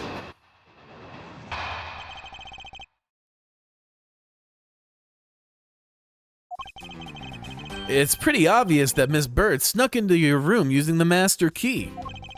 I mean, if Detective Gumshoe isn't the one who opened the door, then that leaves only Miss Bird as our prime suspect. On top of which, she knows our good detective, doesn't she? Making it all the more probable that she was the one who faked the dying message. Mayhaps.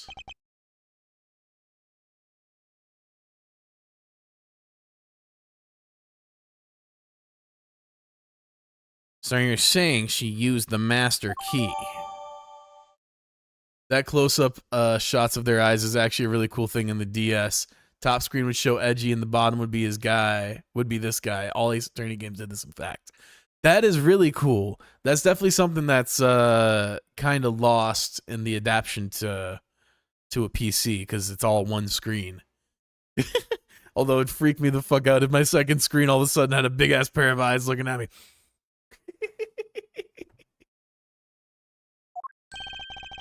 Incredibly incriminating evidence, wouldn't you say? That's what you claimed about the evidence earlier as well. That was then. This is now. The flow of a good match always changes during a rally. It's all about your reflexes and reaction time, especially for an athlete like me. I wonder if there was anyone else other than Miss Bird who could have used the master key. Seems that the only way to get Mr. Portsman to give me more details is to press him.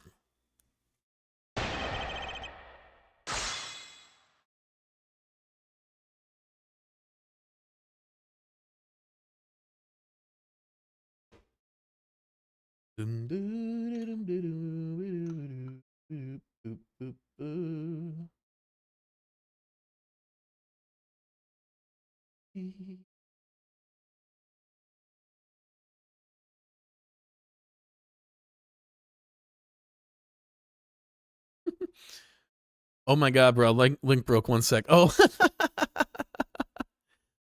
Couldn't find a good pick, but basically like this. Oh, okay. Yeah. No worries. That's so funny.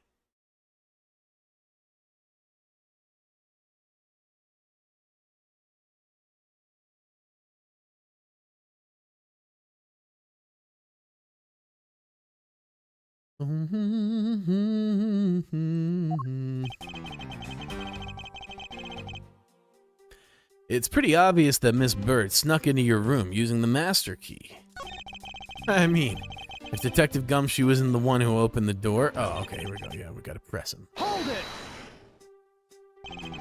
Are you sure Miss Bird is the only member of security who could have used the master key? There's only one person on staff at this time of night, and tonight, she's it. Here we go. All right. Oh, I see. I see. That's really cool. I like that. I love when people use like really clever integrations of tech like that. You got it. Might as well put it to use, right?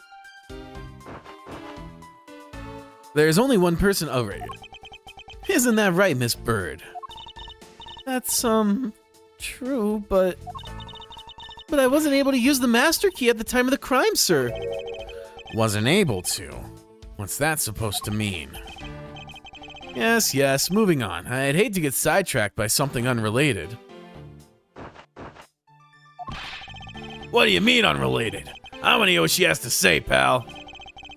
But you can't really trust her not to tell lies. Plus, I hate wasting time. Should I hear Miss Bird out? Yes, absolutely. But let me save first.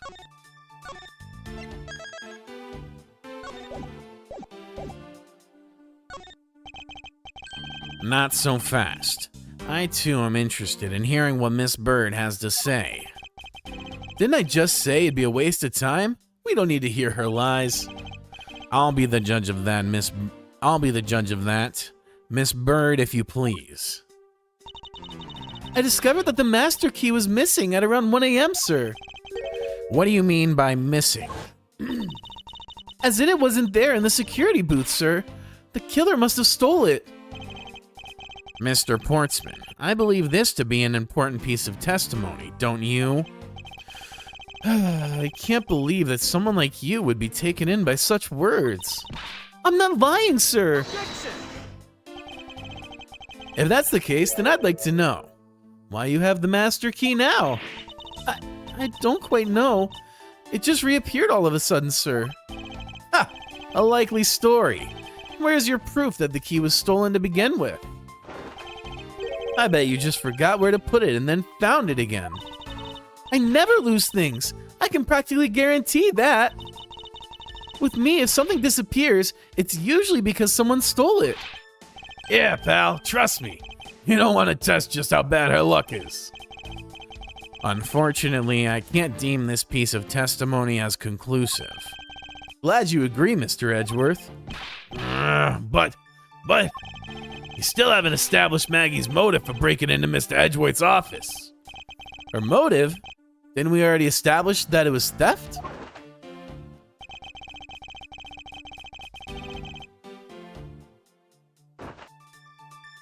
I mean, the culprit clearly went through the bookshelves and at least tried the safe.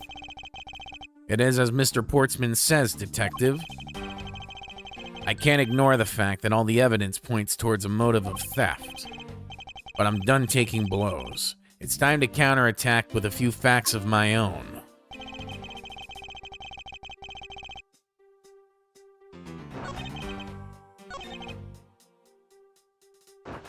You say it's thievery. Sure, but we don't know it's Maggie's intent. We know it's the thieves.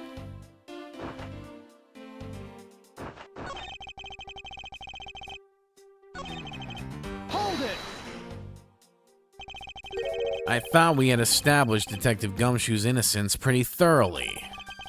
It was just a theory, one hypothesis among the many possibilities. I mean, I had my doubts about Miss Bird from the very beginning. If that's the case, then why didn't you mention her first? Now, don't make that face. See? There goes the truth running the other way. Let's pick up the pace and see if we can't catch up to it. I don't think you're catching my drift. But we are in agreement that the detective isn't the killer, right? If so, then I hope you'll understand when I say that since she is the only one who could have opened your office door, that leaves only Miss Bird as our prime suspect. Hold it! Don't you think it's a bit early to be jumping to conclusions? Are you saying there's another way to open other than with the master key?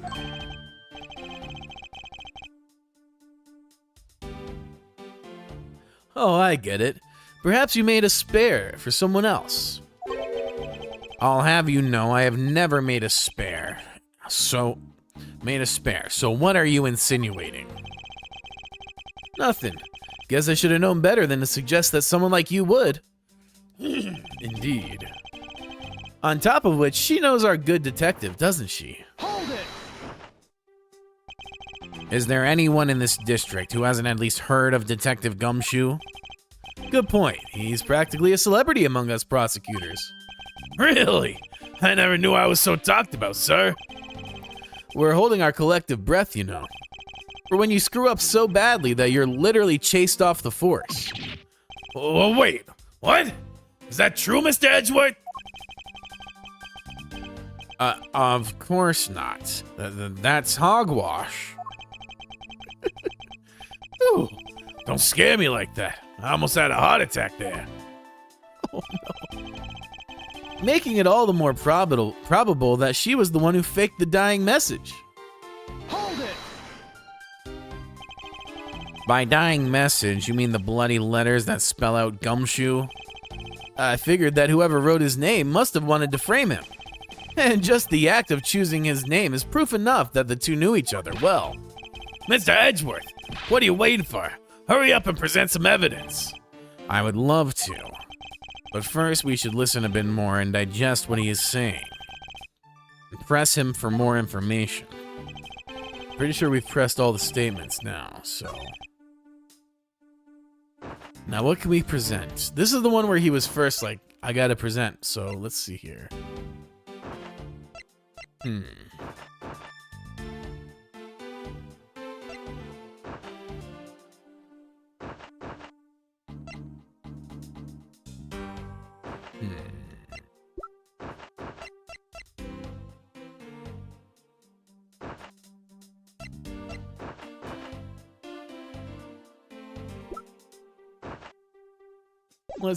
Let's see. I'm not feeling too confident on this one, so let's see. It's pretty obvious, snuck in using the master key. Her intent, I'd say thievery. Detective Gumshoe isn't the one, then that leaves only Miss Bird, on top of which she knows him.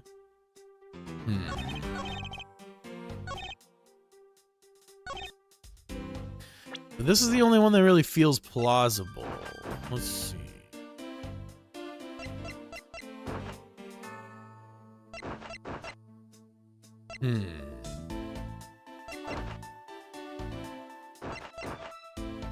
I'm gonna go with this. This feels like the maybe best bet. Objection! Let's see how that works. Mr. Portsman, there's a large flaw in your logic. Oopsies, this is not the answer. Really? I think it holds up rather well, actually. What do you think is wrong with it? Nothing. Let's move on. This isn't like you at all, sir. Concentrate. That was careless of me. Can't afford to do that or the truth will slowly slip away. Remain calm, Miles. This is the only way. Okay. What can we present? Found at 2:05 a.m. Through the victim. Only one shot fired.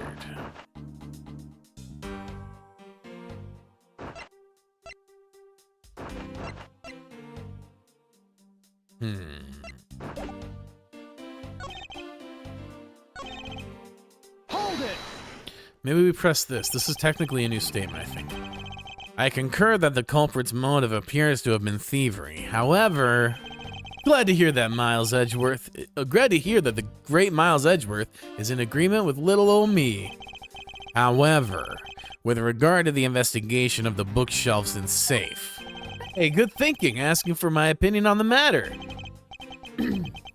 would it be too much for you to allow me to complete a full sentence? Okay, interesting. What about the safe?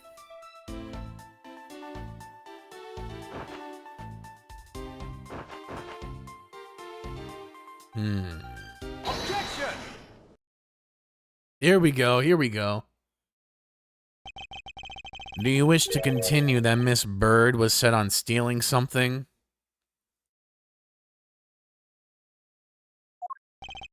Ooh. Only prosecutors knew about them. Exactly. Why not? It's the truth after all. It was also by your logic that we came to the whole thievery conclusion anyway. That may be, but you must also be aware of the fact that the safe is a secret safe, the existence of which is only privy to prosecutors. I find it a little hard to believe that a hidden safe was part of her cunning plan. But she could have found it by accident while she was turning everything else upside down. I highly doubt that. I'd say the culprit knew exactly what they were looking for.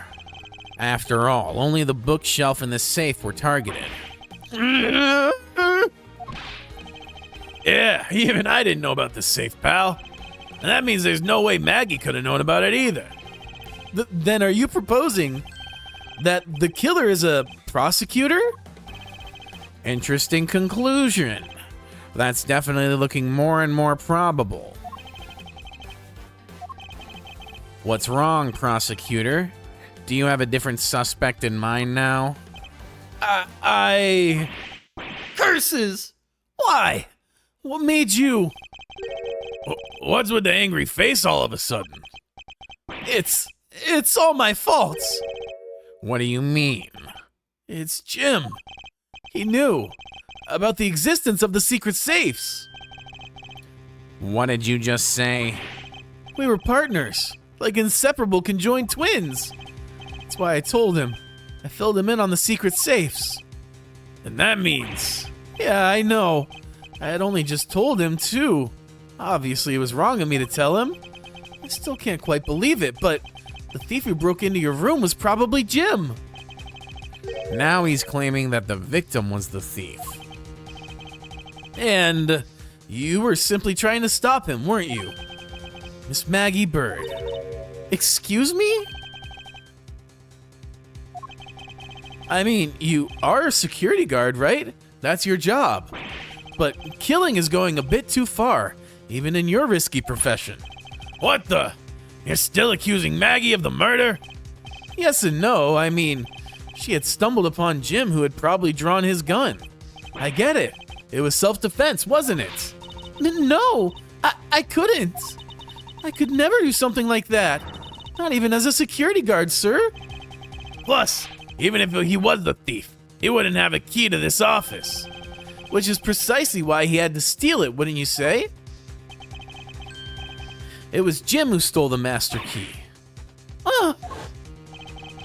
Pretty impossible for a supposedly stolen key to be here with us unless you retrieved it from Jim after you killed him. Mr. Portsman, are you honestly accusing your own partner of being a thief? I don't want to admit it, but it's the only way for everything else to make sense. Has he no honor? Now then, I think we're done here. The investigation waits for no man. Would you people be so kind as to see yourselves out? You can't kick us out. This is Mr. Edgeworth's office. But I'm the one who's been assigned to this case. You are all suspects to varying degrees and therefore ineligible to run this show. Listen, pal. How many times do I have to say this? Maggie can't be the culprit. Detective Gumshoe, calm yourself. But, sir. We have no choice but to accommodate his request. For now. Thank you, Mr. Edgeworth. At least one of you understands. Now then, if you could remove yourselves from the crime scene, I'd be most grateful. Mark my words, Mr. Portsman. We will meet again. If that's a formal request from the legendary prosecutor himself, then I suppose so. Now, don't disappoint me, you hear? What a prick. Yes. Let's see, where are we? Oh, here we go. Okay, so we have the autosave, which will always be there, and then a separate save file. I like that the autosave is segregated, so I can't overwrite it, and I'll always have that. It's very convenient. March 14th, 4:18 a.m. Prosecutors Building 12th floor hallway.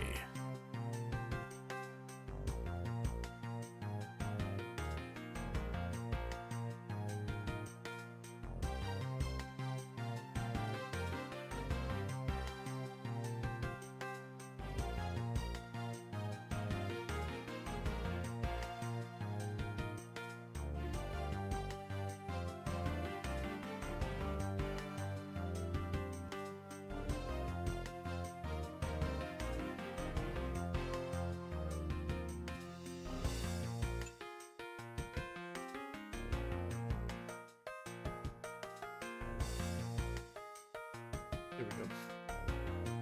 Just keep playing. That's the move. You can definitely finish this case this stream, by the way. Don't worry about the length. Just keep playing.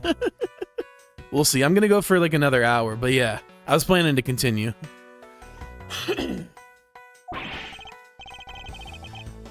What is with that prosecutor? I can't believe how rude he was. It was unbelievable. Please maintain your professionalism, detective.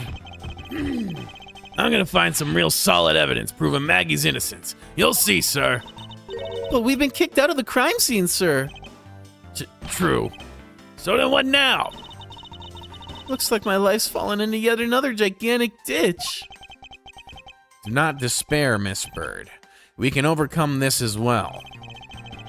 There are many other places and things we should be looking into anyway. Eh? Really, sir? For example, this hallway. The linchpin of his argument against Miss Bird is related to the master key. In that case, this hallway is the perfect place to look for more information regarding the mystery surrounding my door. All right. Prosecutor's Building, 12th floor hallway. What is a basketball doing here? That's Mr. Portsman's prized possession, sir. I heard he also plays soccer, dodgeball, and even tennis. Not a single one of those sports is suitable to be played in a hallway. This guy's such a jackass. Oh shit, it's Pain. What is a basketball hoop doing here? Hey, didn't this used to be just outside next to the building a long time ago? So when and why was it moved indoors? I don't exactly remember when, but I saw one of the officers drag it up here recently. Drag it? Payne always being there no matter what. Yeah. He just shows up for the vibes. I heard that it wouldn't fit in the elevator, so the poor guy had to bring it up himself. All the way up to the 12th floor? Damn, that reminds me of when I was moving to Seattle. We had to bring a fucking heavy ass futon all the way up to like I think it was the 5th floor. Not quite 12th, but still, it was like high as fuck because it didn't fit in the elevator. That was brutal. Let's talk to Payne. It looks like you're in quite the pinch, Mr. Edgeworth. To be sure, a murderer within the walls of the prosecutor's office is no trifling matter. We must find, apprehend, and punish the killer accordingly, post haste. Sounds like a messy case you've got your hands on. If you ever feel lost or need some advice, my door is always open. How gracious. I'll keep your offer in mind. Who is this guy again? Damn.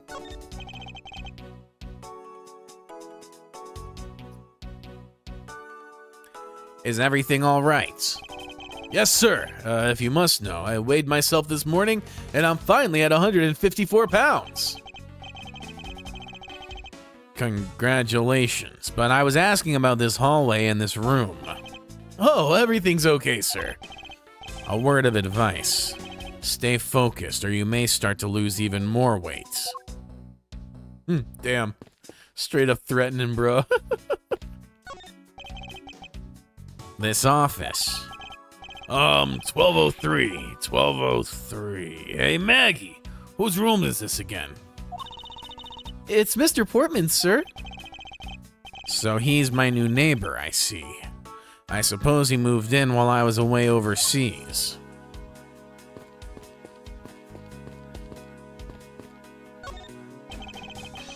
I won't rest until I've inspected every suspicious-looking nook and cranny. I found the missing book. It's... Isn't this that Missing Zero series file, sir? No doubt about it. The bloody letters mark it clear as day.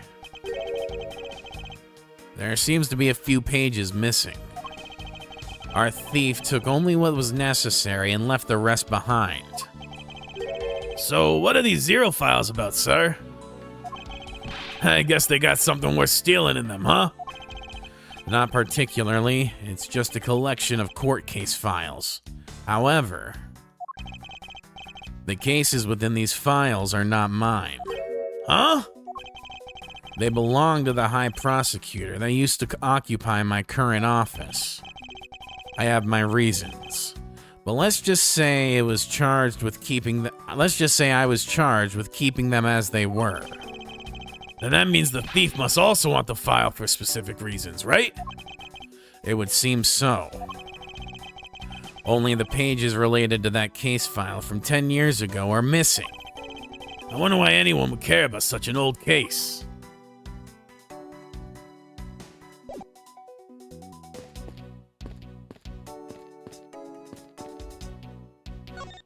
Talk to Maggie.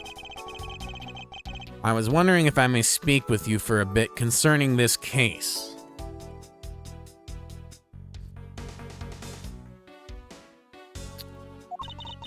I've always been a big fan of the courtroom, but this is like a dream. A dream where I'm being cross-examined by the Miles Edgeworth. I can't let this chance pass me by. I must remember to ask her about the master key. I should jog her memory by showing my notes to her. Have you ever met the victim before? Well, I've seen him a couple of times before when I had to go to Mr. Portsman's office. Mr. Faith was always playing basketball with Mr. Portsman, sir. That sounds like fun. Just once I'd love to play with them. It sounds fun, but the only person ever taking a shot was Mr. Portsman. All Mr. Faith ever did was pass him the ball, sir. Damn. Relegated to ball boy. On second thought, I don't think I'd have it. I don't think I'd have fit in all. What the hell?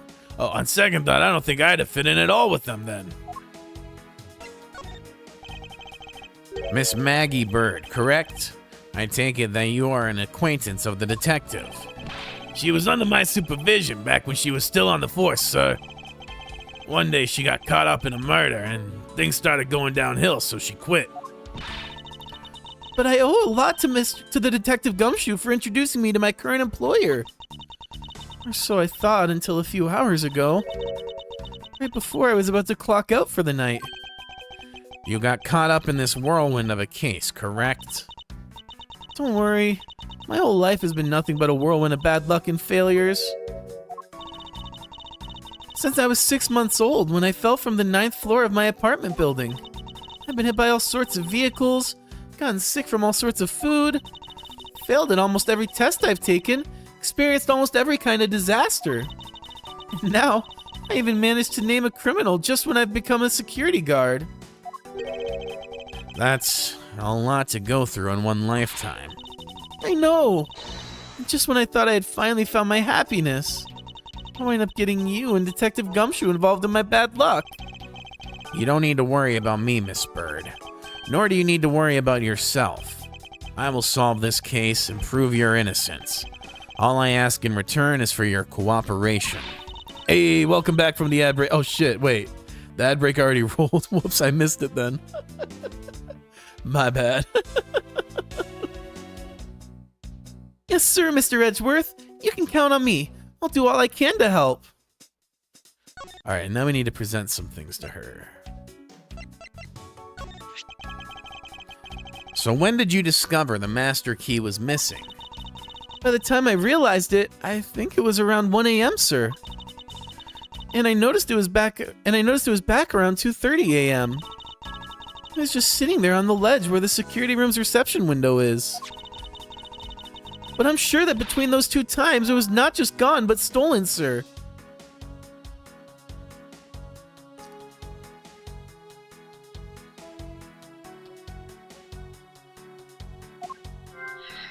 Okay. Why is such an important key stored in such an insecure place? It's not like that, sir. We always keep the key further inside the room, away from the window. Always, you say. Except for this time, correct? Well, I admit I was a bit careless, but I had my reasons. I left it out because I was sort of using it at the time. It was after I had used it that I left it sitting out on the ledge. She used the master key.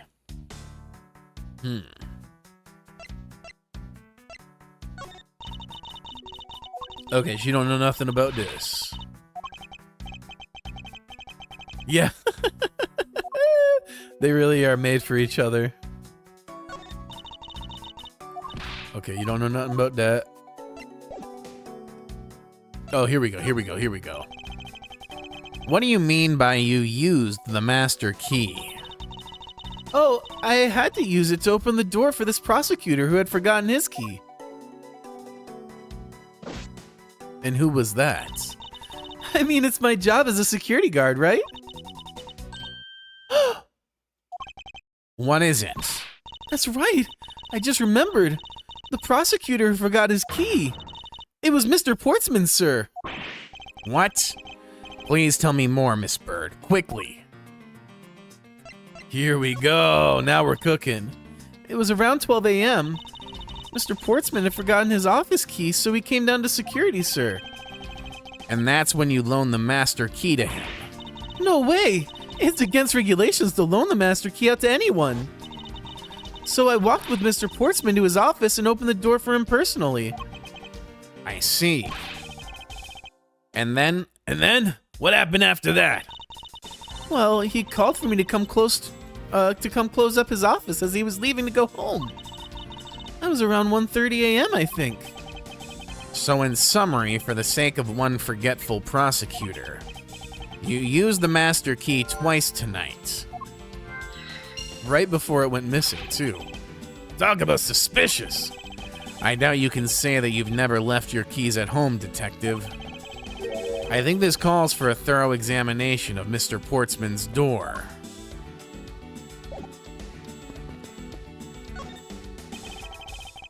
I won't rest until I've inspected every suspicious-looking nook and cranny.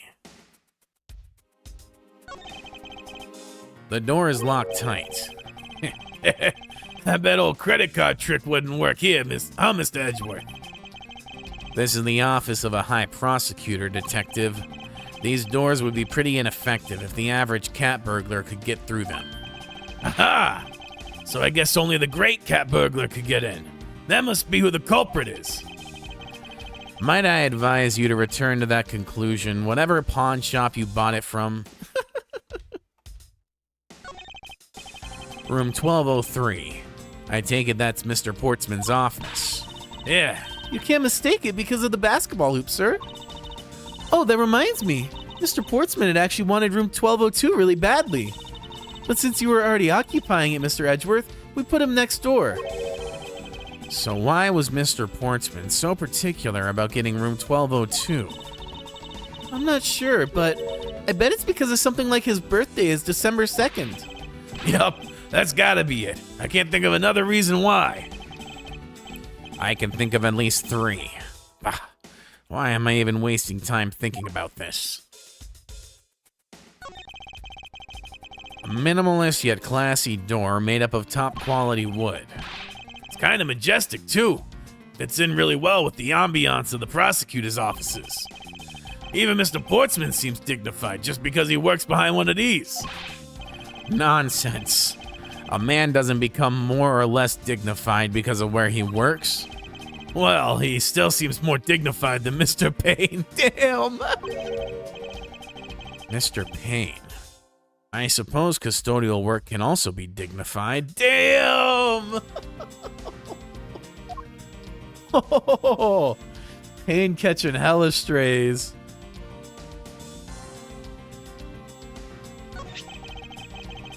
Is Mr. Portsman's personal basketball hoop. Can't believe he put something like this in the hallway of a prosecutor's office. But you know, it's actually pretty useful, sir. I haven't gotten lost trying to get to your office since it's been here. How long have I had the same office, and yet you still manage to get lost? Okay, that appears to be everything.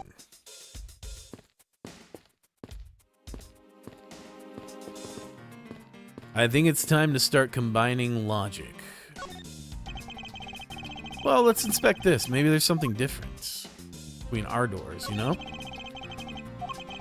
According to the guard, there's no sign the lock was picked either, sir. Meaning that the door really was opened with a key. Did you happen to ask if any prints were lifted from the doorknob? Apparently the doorknob is clean as a whistle. Wiped, they think. Whoever this thief is, they did a good job of not leaving any clues behind. 1202. These 4 numbers on a plate alone proclaim this to be my office. Whoops. Hey, these number plates slide right out, sir.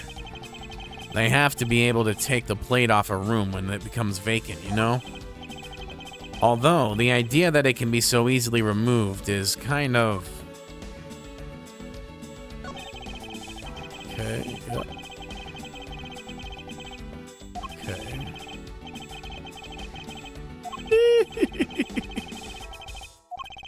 Being a detective has its own reward. and a certain virtuous value, I think. If you live up to your full potential, that's a poignant trait that anyone can admire. I see. So you're saying, sir, that me being me is the best thing I can do for everyone. Right. That long pause wasn't exactly reassuring, sir. Can we go back here? Can we slide this out?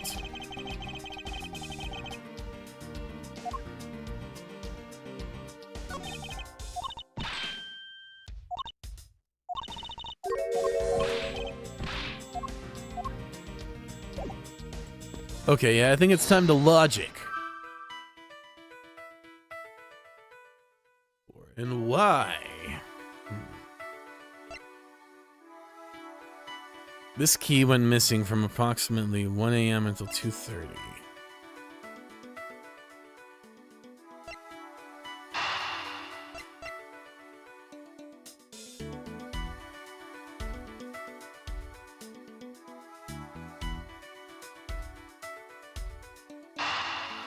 These have to be connected, right?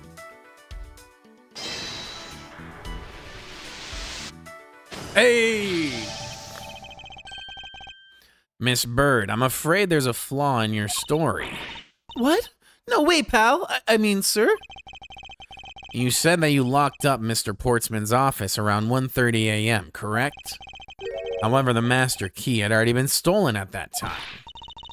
Oh, nothing gets by you, Mr. Edgeworth. You saw that contradiction like a pro. I had totally forgotten all about that, but thanks to you, I remember it now. You're right. It was around that very time that I realized the master key was missing. And? Well, I'm a security guard, sir. I couldn't just admit to losing the master key, could I? So I pretended to lock up his room, sir. You pretended? Yeah, I used my house key and made it look like I was locking up, sir. So in actuality, you never did relock the door then? Well, I thought about maybe I could lock it after I found the key. I'm gonna think of it. I guess the door still hasn't been locked properly. We're going in.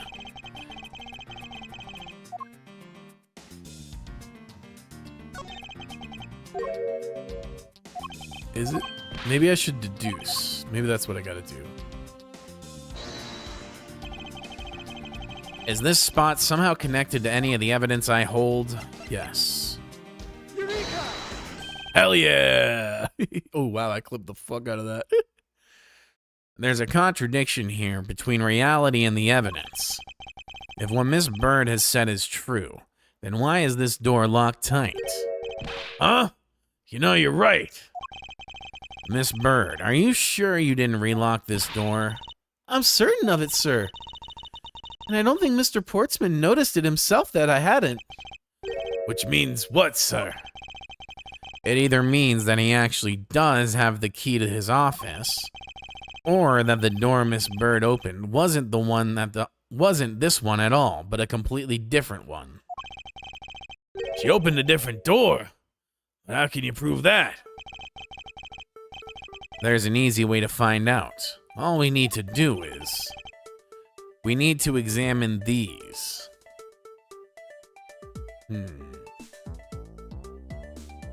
The prints on the doorknob, mayhaps? On the number plates. What if he swapped the plates on our doors and got her to open Edgeworth's office? Let me save. But I think that's going to be what it is.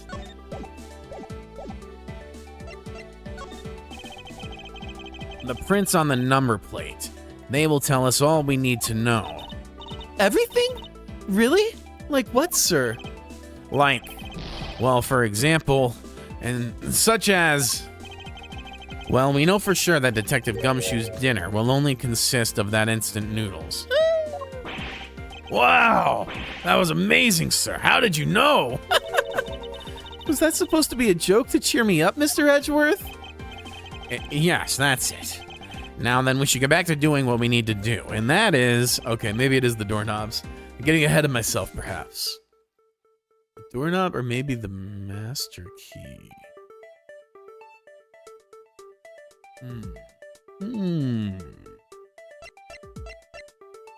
Let's do the master key. If we examine the fingerprints on the master key... Well, if that's what you want to examine, sir, that was the very first thing we did. I can tell you what we didn't find any prints on, other than Maggie's. Shit. That's so brilliant, Mr. Edgeworth. So what can we deduce from that? Ah, well... Tell you what I deduced. I think it means that the culprit wiped their prints off. Yes, that's exactly it. I'm glad you were able to come to the same conclusion. However, the more important matter is we need to examine these on the doorknob. I took the scenic route. The prints on the doorknob will tell us everything. Hey, you. Yeah, you, pal. Do us a favor and see what you can lift from this, okay? So, what did you find out?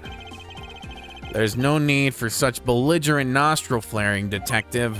Sir, I found only Mr. Portsman's and Mr. Faith's prints on this doorknob. So only 2 people's prints were found on this, huh? That's pretty decisive. Huh? I'm lost, sir. Thinking logically, a certain other person's prints should be on this knob as well. Now then, whose prints should also be on this? Okay, he said that we found... Shoot. Let's see, so we found Miss Bird and Mr. Faith? Was that right? So then we should have Portsman, right? Take that! Oh shit, did I pick the wrong one? Oops. Oh, Mr. Portsman and Miss Faith's prints. Okay. Oh, so it should be Miss Bird's. Okay. Oh, I should have checked the history. I forgot I can do that. That's handy. Is that so? Well, there should be one other person who left a mark on this. Right. Okay, now we got this. And I can go... Okay. Gotta remember that. Take that! Don't you find it odd that the prints of the person who unlocked this door are absent? You mean... Yes. The door that Miss Bird opened could not have been this one, but a different one.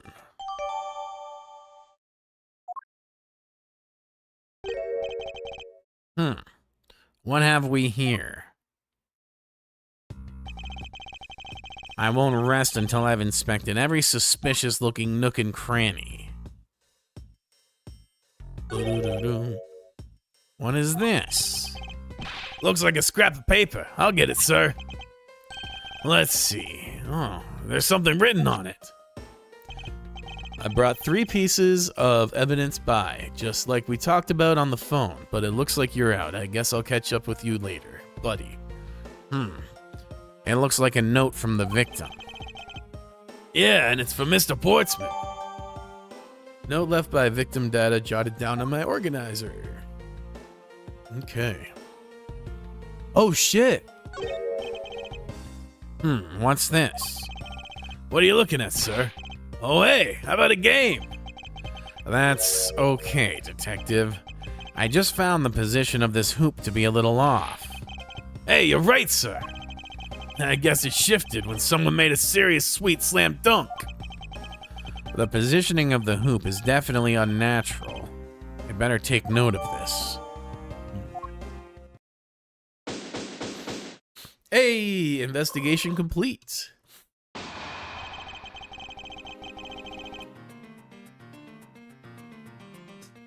Poking around in this hallway has actually paid off quite handsomely. Huh? How so, sir? In a variety of different ways. I think it's time we had a little chat with the real culprit of this case. One sec, I gotta pull something real quick to thaw, and then we'll continue this. Just hang tight for like 30, like a minute.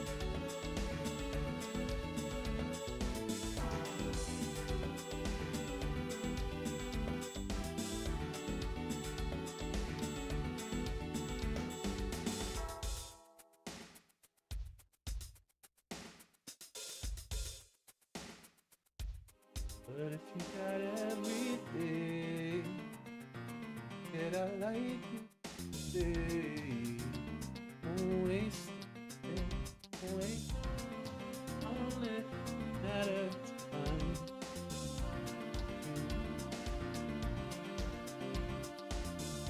Yeah, I've been up before. I've been up. street lights in the city park. Tell me what you think. People coming in to tell me up. 3 nights at the hotel on the street lights.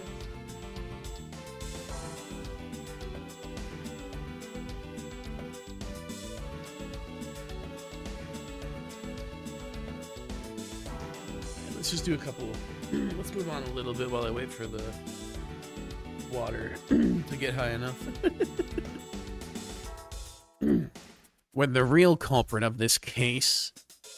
Oh, am I not clicked in? You know who the killer is? Wow, Mr. Edgeworth. As long as my logic is sound, then yes. The mastermind behind this murder is none other than Mr. Portsman. What? Mr. Portsman? I knew it.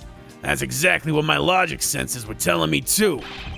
I suspected it as him from the instant he accused Maggie of being the killer, sir. That is anything but logical. One sec, I think I'm good.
All right. Oh shit.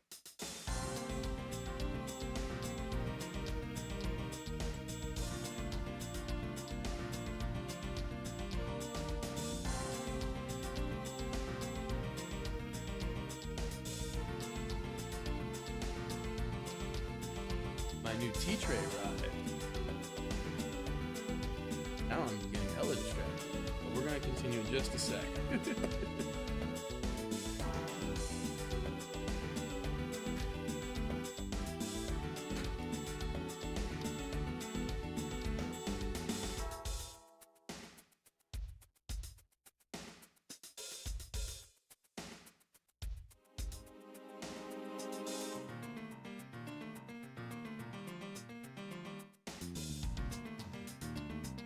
Hell yeah, I'm swapping this out right now.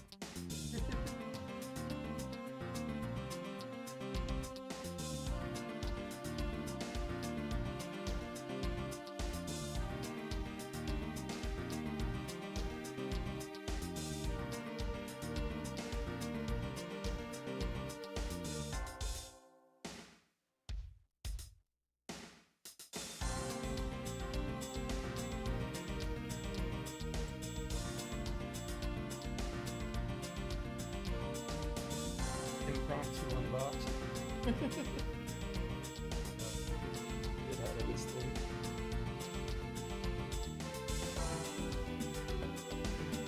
This is gonna clear up so much desk space for me for drawing.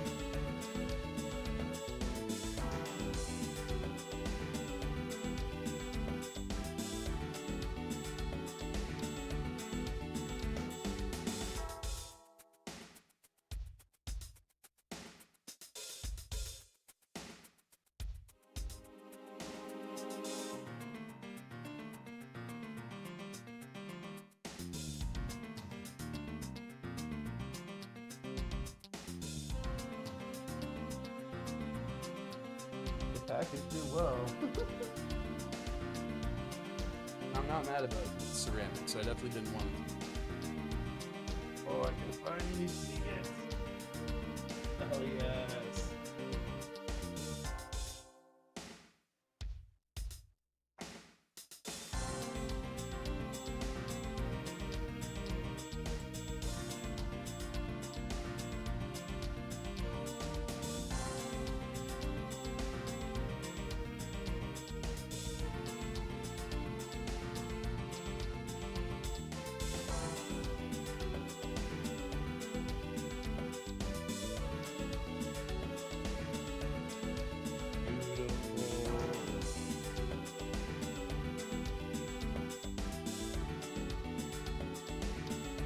Oh, this actually came from China. Hold up.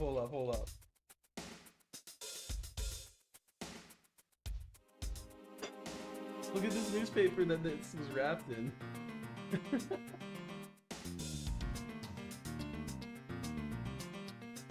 In Chinese. All Mandarin. That's really cool. I might save this.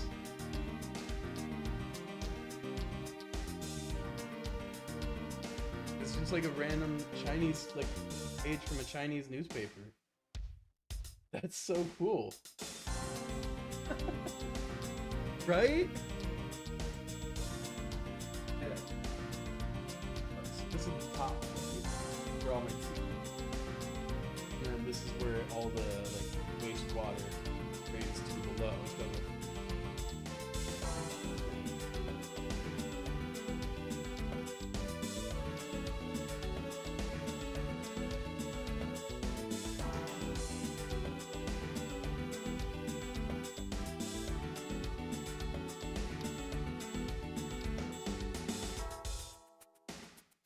perfect. Ah, it's the perfect size. Hold on. I've wanted a tray like this for so long, okay?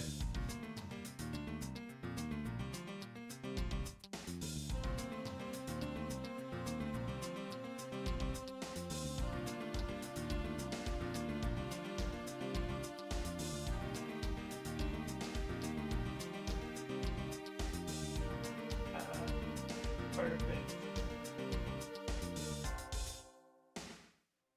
Also, all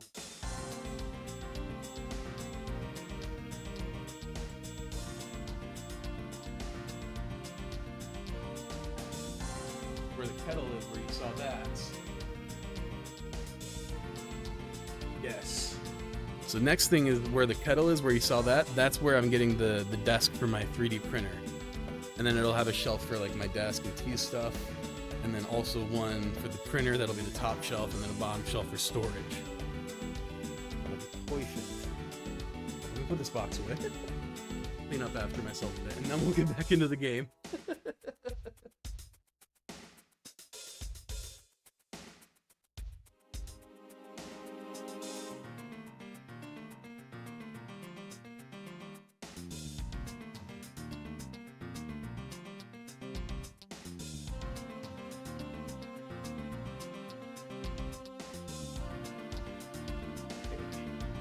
Hell yeah.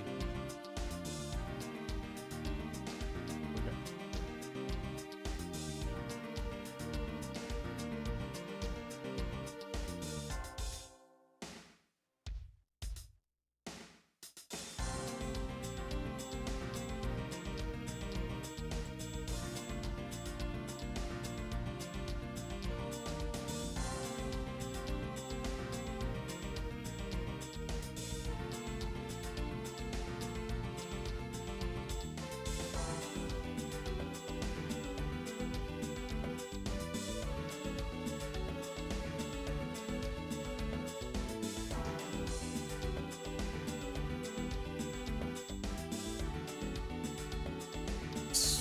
Okay.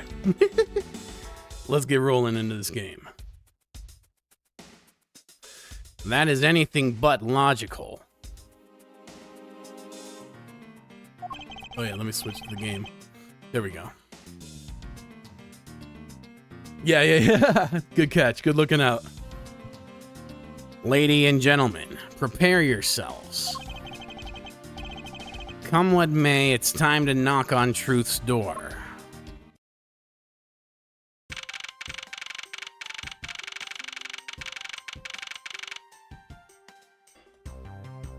March 14th, 5:12 a.m. High Prosecutor's Office, room 202.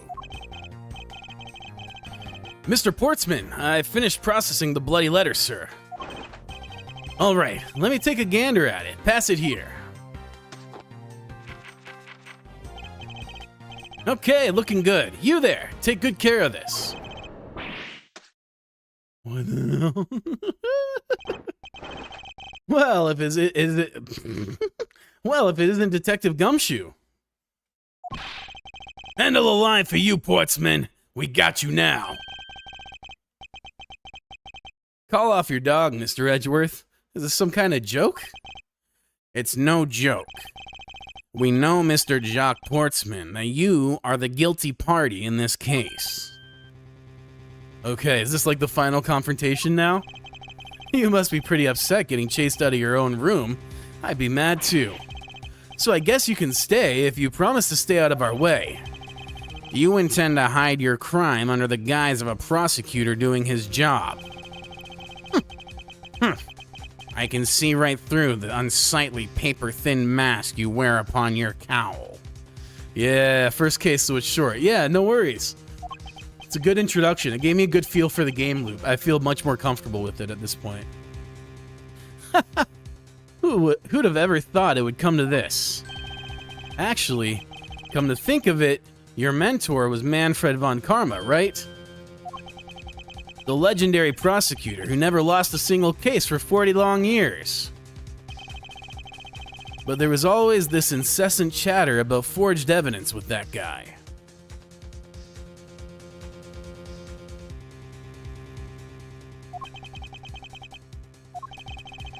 Really teaches me that I've got to stay on the lookout for false accusations, you know?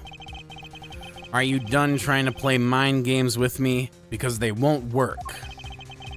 The only thing you should be using that mouth of yours for now is explaining yourself. Although that too will only dig your hole deeper. Either way, your game is up. Well, aren't we full of ourselves? Even though you've yet to prove anything. Alright, Mr. Portsman rebuttal. I have no idea what sort of harebrained idea you have in mind, but there's a mountain of evidence that points away from me being the culprits. Besides, how, may I ask, do you propose I unlocked your door and got in here? Look, I feel bad you're doing this to you, but I've got work to do, so we're done here. Sorry, but we are not finished yet. Boy, you're stubborn. I suppose you're basing your accusations on something. I'll show you what I'm basing my accusations on, with evidence. Okay.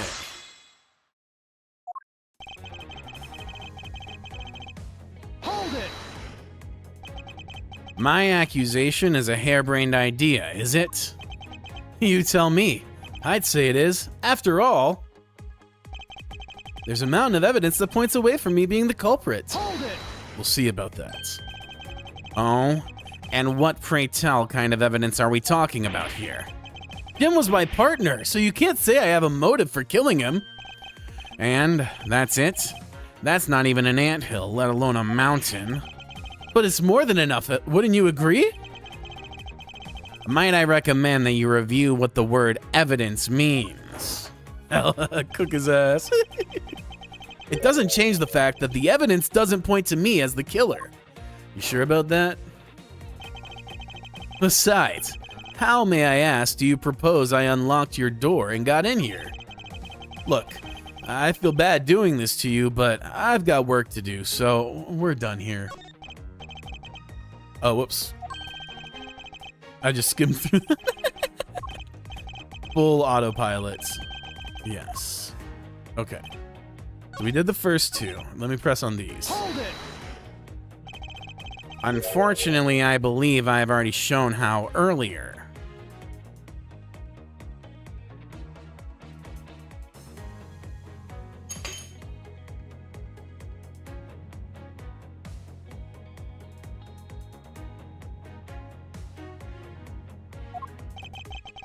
Your speculation means nothing, as I still insist that I could not gain access to your room. Okay, so yeah, I know the angle of attack here. Is it time to raise an objection? Maybe. It might be time. I know we still have one to press on, but You claim to have had no way to open my door. However, is that really the honest truth? alright, I'll humor you. Go ahead, shoot. Very well then. I propose that you use this to open my door.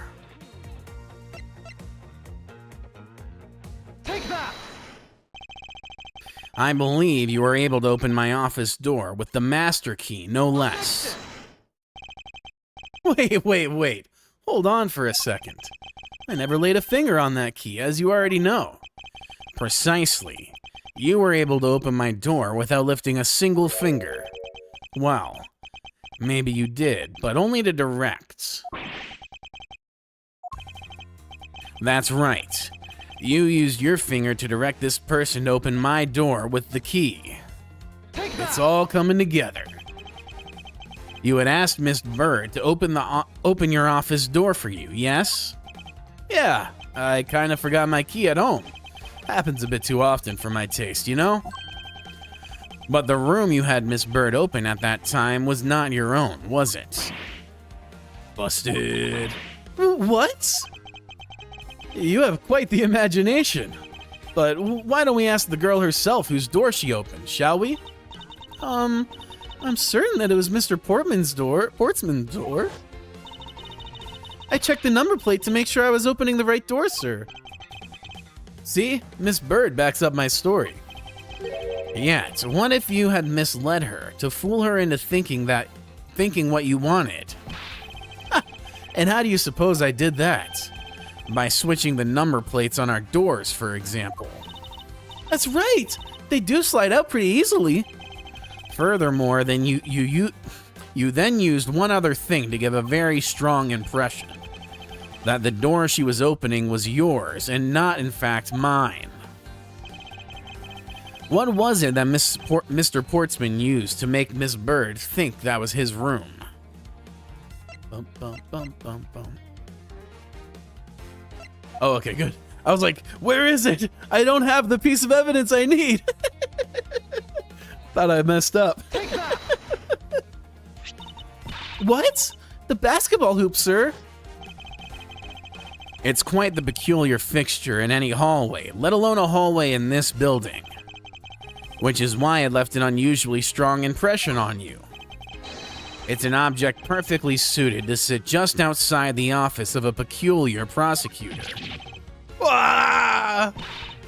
That's very true, sir. Because there was a basketball hoop sitting there. I thought the door I was opening had to be Mr. Portsman's. There are signs that the hoop has been moved. To sit in front of my office, to be sure. I see. So that's how you throw suspicion on people. Thanks for the tip. But I think your conjecture is a little off the racetrack. You think so? Conjecture's rebuttal. Now you're just spouting nonsense. I had the girl open my office door. After that, I was in my room the entire time. You don't have a single reason to suspect me. So he intends to claim his innocence to the end, does he? I'm as pure and innocent as my jacket. And Miss Bird is as dirty and guilty as the jacket she wears. My jacket's not dirty, I'll have you know. I just washed it yesterday.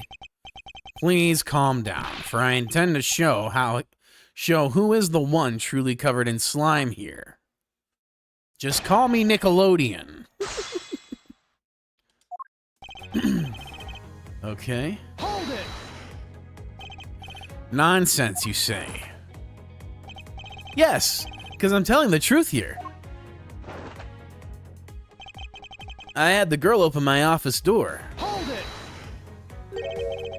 Using the master key, of course. Sure. You have a problem with that? That is what the master key is for, right? Perhaps we should place it in an elaborate labyrinth of some sort for people like you. After that, I was in my room the entire time. And what were you doing in your office at 2 in the morning? I was doing my usual training regimen. Training regimen? Were you going through law books from start to finish? Mainly batting practice and some weights. Oh, and I jog when I get the chance. Wow, you must be the buffest prosecutor we have. With the weakest legal muscles, it would seem. I was doing my usual workout, so you don't have a single reason to suspect me. Hold it! I think I've given you quite a few reasons, actually. But none of those would stand up on their own. Then what about all the evidence? It's all circumstantial. No judge would convict on such flimsy evidence. He seems to be trembling a little. One more little push. All I have to do is find the flaw in his testimony.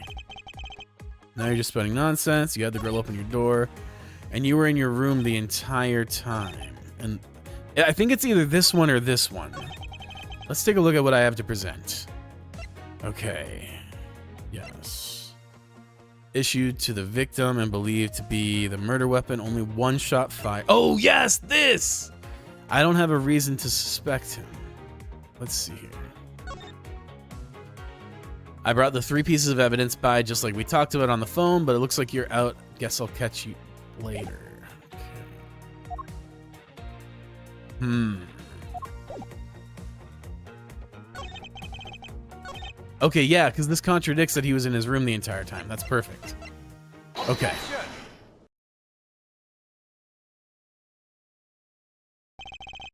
That was a lie. Oh, what are you talking about? How was that a lie? This is a note that the victim left for you, Mr. Portsman. A note? It was left under your door. Or did you not notice? And right here it says, but you're out. You were not in your room when the victim came to call on you. So then, where were you? And what were you doing? Ah! Shall I explain it in full detail for you? You were busy snooping around in my room, the very room you had Miss Bird open for you. That's just nonsense.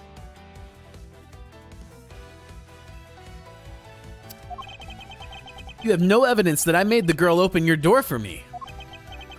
Oh, but I do. I have very decisive evidence. No way.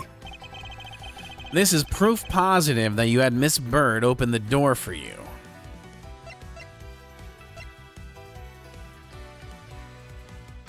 Not found on the doorknob. Says she unlocked this door, but her... Yes, okay. Take that! I had your door dusted for prints. My door? What for? Come on, I bet you didn't find anything. You sure are good at wasting time. You're right, I didn't find anything, and definitely not Miss Bird's fingerprints. Her prints? What do they have to do with anything? Let's put it this way. If she really was the one who opened your door, then her prints should naturally be on the doorknob she touched. Ah! Unless you're me, because what I do, I push the key in and then I use the key to turn the knob. Because a lot of knobs nowadays, the knob will turn with the key slot. So I don't even touch the knob. Further, all of the prints in my office door's knob have been wiped clean off. I can only assume it's because Miss Bird's fingerprints were on it. Don't you think it's time you gave up your charade? We know you stole into my office with the intent of stealing something from me, and Detective Faith found you out. Possibly because he heard sounds coming from a room whose occupant was on leave. Mr. Portsman, you killed Mr. Faith to silence him. And I had the misfortune to return when I did. You had to threaten me as you escaped. Busted!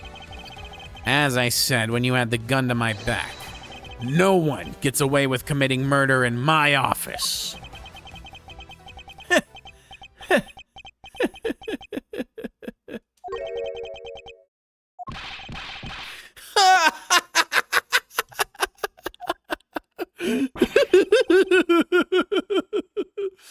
And what's so funny, pal?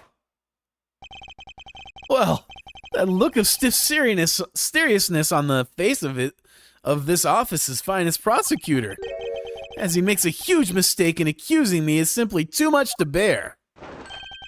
There's just nothing else like it in the world. What? Mr. Edgeworth just explained it all, and he even backed it up. You're the murderer. Stop trying to be slippery and just admit to the crime already. And as I said earlier, it's all so circumstantial, so full of conjecture. You say you checked my doorknob for prints? Well, I can readily confess that I had wiped that doorknob down well. I'm a little obsessive-compulsive, you see. I didn't want to touch a doorknob that you had touched, which is why I wiped the knob down as soon as I could after you opened the door. No, because then why does it have face prints on it? After that, it makes perfect sense that only Jim's and my own fingerprints would be on there. You made that up just now, didn't you? Furthermore, as for the note Jim left for me, do you know exactly when that was? For all we know, he could have left it there before I arrived at the office. Like early evening, for example. Are you saying you failed to notice a note in your doorway? Hey, even geniuses fail at times. I was probably too preoccupied by work-related matters, although that's no excuse. Now that's just a flat-out lie. There's no way you didn't notice a note that size. Ah, but you can't prove that, can you? Say something, Mr. Edgeworth. Back me up here, sir. Portsman makes a good point. I can't prove that he didn't simply overlook it. Besides, I have an airtight alibi. Airtight, you say? I only just realized I had one as we were talking. I guess it would have been better for all of us if I had told you sooner.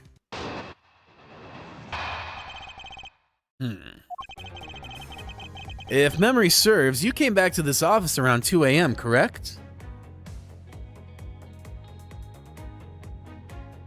One sec.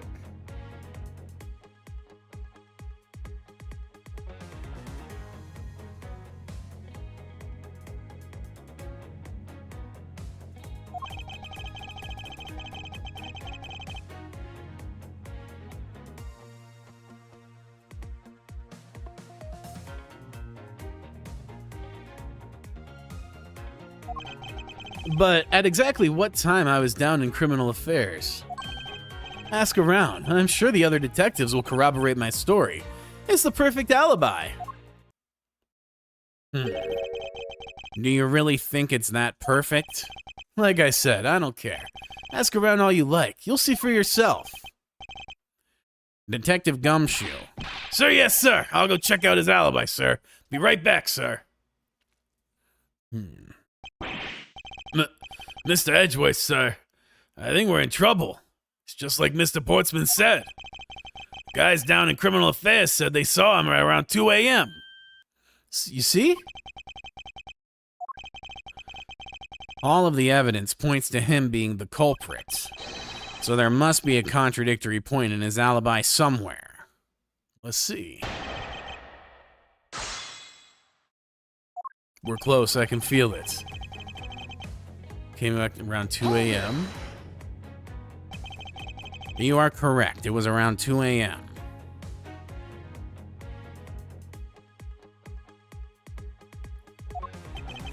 Are you sure? It's really important to me that you're spot on with the time. I remember checking my watch then, and make no mistake, it was 2. Ooh, giving testimony like a pro. Okay, so you came back to your office at 2. And it was then that you had that unfortunate confrontation at gunpoint with the culprits. It is as you say. However... Yes, however, you were the only one who claims to have bumped into the culprits. So tell me, did you see the person's face? Was it me you saw? It was pitch black, so I couldn't actually see. Oh, come now. I'm sure you saw something. Try a little harder, why don't you?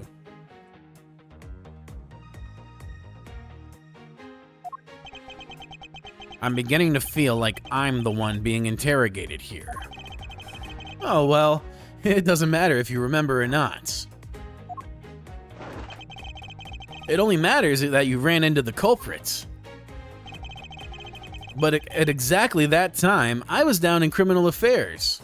Hold it! So you paid the criminal affairs department a visit. Yep. Right after I left the prosecutor's building, I headed straight for the precinct. Ask around. I'm sure the other detectives will corroborate my story. It's the perfect alibi. Well, we did go and ask around to confirm your testimony. And it was just as I said, right? Yes, sir. A number of detectives said they saw you at around that time. See? I have the perfect alibi. That's the ace I had up my sleeve. Impossible. He actually does have the perfect alibi. What's wrong? Why the sudden sullen look on your face? Can't you say anything back, Mr. Edgeworth? I think we've reached the end of the line, and it's time to get off this crazy train. You there! Sir! Please escort the young lady out. But remember, be gentle. But Maggie! Detective Gumshoe!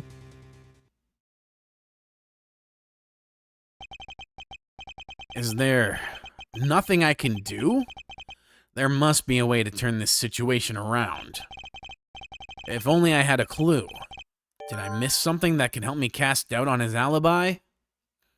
The intruder I met could not have been Portsman, then who could it have been? I need to calmly think this through one more time, and with logic. Here we go. Okay, the culprit rearranged my files twice, once before and once after the murder. Why? The intruder I met could not have been Portsman, then who could it have been? Other than the victim's gun that I found, could there be another gun in play here?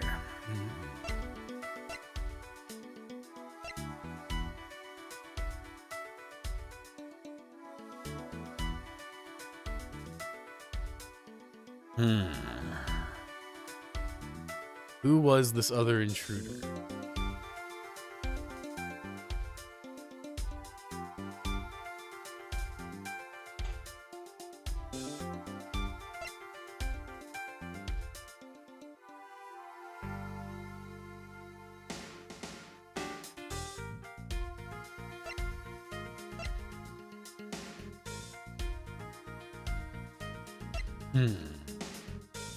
So if it's not him, it has to be whoever had the handgun. This feels like a safe bet. I'm going to try to connect these. Yes! Okay. There were 2 bullets left at the scene of the crime. One that robbed Mr. Faith of his life. And one that nearly robbed me of my jacket. However, the murder weapon only shows signs of being fired once, meaning that it is entirely possible that a second gun was used in my office tonight. But seeing as how the killer had to steal Mr. Faith's gun, I doubt the killer had another gun up their sleeve. Therefore, the second gun could have been the property of an entirely different person, which could mean that there was another person who paid a visit to my office tonight.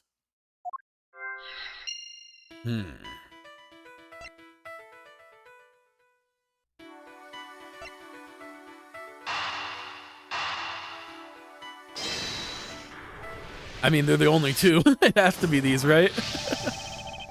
Supposing there was yet another visitor tonight. We know that the shells were disturbed once before and once after the murder. So it shouldn't be much of a stretch to think that it was the work of 2 different people. Once by the person who stole the victim's gun and then killed him with it. And once again after the murder by our second culprit, who was the owner of the second gun. If we suppose that the second culprit's gun was the one that was pointed at my back... Objection! Mr. Portsman, it seems that I need to amend my assumptions regarding this case. Great. So you finally come to your senses. Mr. Edgeworth! Sir, what are you saying? This has been a big misunderstanding on my part from the start. I had assumed that the person I ran into was the killer, but that may not be the case. What do you mean? The person I ran into was just your average thief. A thief? But, sir, doesn't that cause some sort of contradiction? And the facts? Not at all. It simply means that the killer was someone else. And it means that in actuality, 2 culprits stole into my office tonight. What do you mean, two? It explains why both my shelves were disturbed twice and how there were 2 guns. Mr. Portsman tricked Miss Bird and gained entry into my office. Now you're just leading the argument. You still don't have any actual proof, you know. If you could please go along with my hypothetical scenario for now, Mr. Portsman. In the end, if you really are innocent, you should have nothing to worry about. Now then, returning to my scenario, Mr. Portsman was out to steal something from me, which is why he checked my secret safe and ransacked my shelves the first time. So then, this would be when the files were put back in the wrong order, right?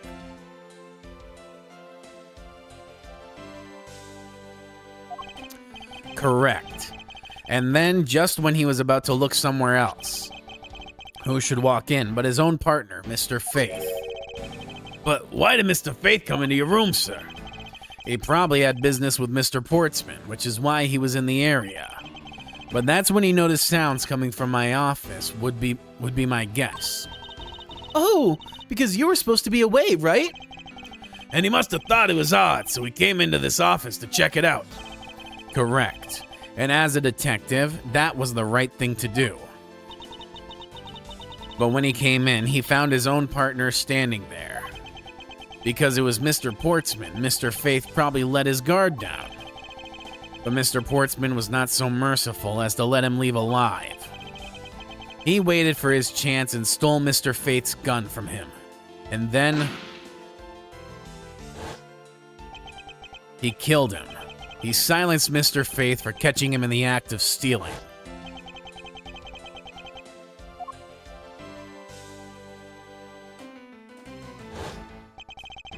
This was the moment in which the first shot was fired, the one that landed in my files. Following that, Mr. Portsman wiped the gun down and left it behind as he made his exits. He could afford to do that because he had also left the fake dying message behind. You're such a complicated troublemaker, you know that? Well, if things were as simple as that, then all would be solved. However, there was yet another visitor to my room, and this is where it gets complicated. There was another? Visitor, sir? Yes, and this other person's objective was also to steal something from me. Now then, even after Mr. Portsman left, the door to my office remained unlocked.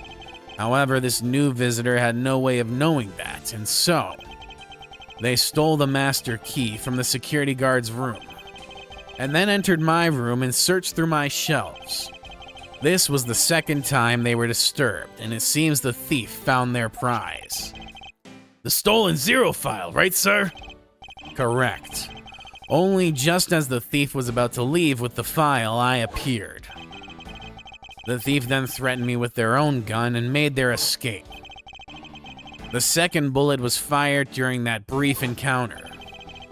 So the shelves getting messed up twice and the 2 bullets. It was all because 2 different people were doing those things at 2 different times. Precisely. So now do you see, Mr. Portsman? The person I met was just a thief, and was not in fact Mr. Faith's killer.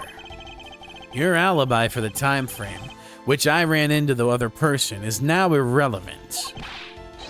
Because we now know that the murder took place during the first culprit's visit.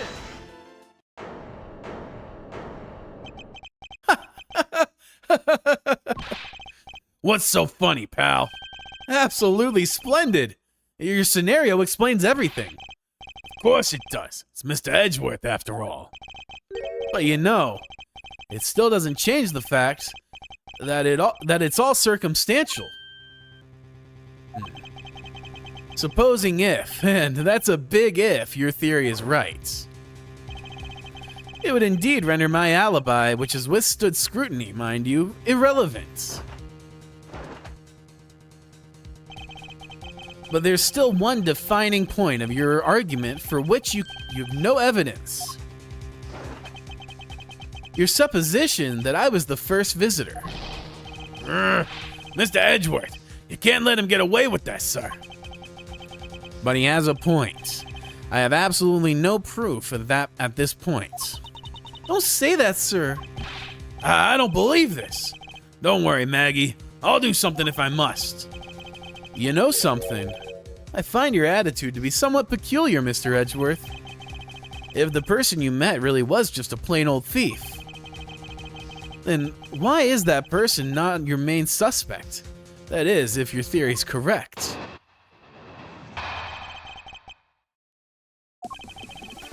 That thief you ran into should be your real suspect, wouldn't you say?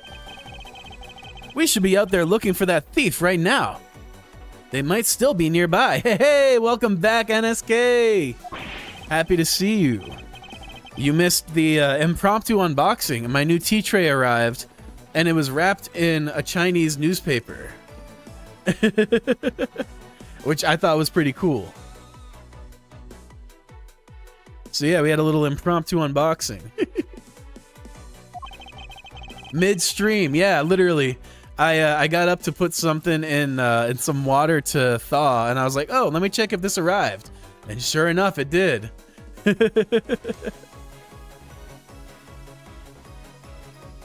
And when Jim came to deliver some evidence to me, I was down at Criminal Affairs.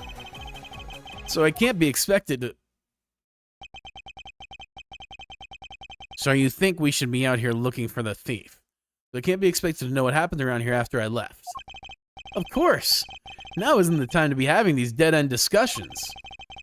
I don't think it's all that dead-ended. I find your alibi to be fascinating. Let's continue where we left off, shall we? My dumbass read Postman instead of Portsman. Who is this guy? I can tell I missed a lot. Yeah. He is another prosecutor and our main suspect. We pretty much got him cornered right now. I think we're at the conclusion of our first case, perhaps. I know he's lying. I know he was here at the scene of the crime. Nice. Yeah. If you want to catch up, you're always welcome to check out the VODs, but yeah, I think we've pretty much got him nailed at this point. So you might be a little confused, but I hope you enjoy anyway. Sportsman's Alibi Part 2. 1 second, let me make a little bit of tea.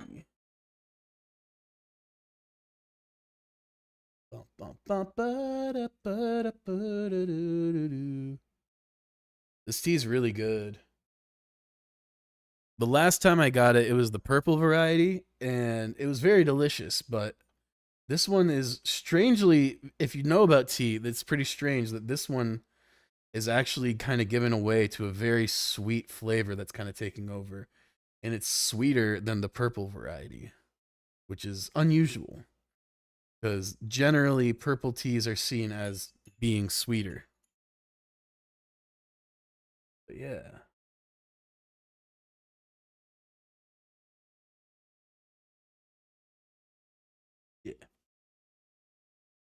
Anyway, Portsman's Alibi. That thief you ran into should be your real suspect, wouldn't you say? Hold it!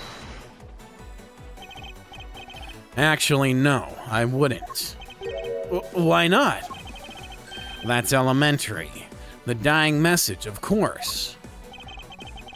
Mr. Faith's killer has clearly left those letters on the spines of those files.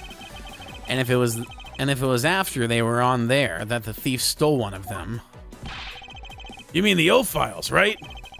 And that's how we also know the letters themselves were a setup and not from Mr. Faith. If the thief was the killer, do you think they would try to undermine themselves?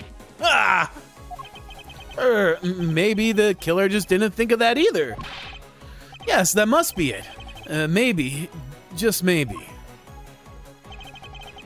We should be out there looking for that thief right now. They might still be nearby. Oh, whoops. Go back. Ah, crap. There we go. Hold it!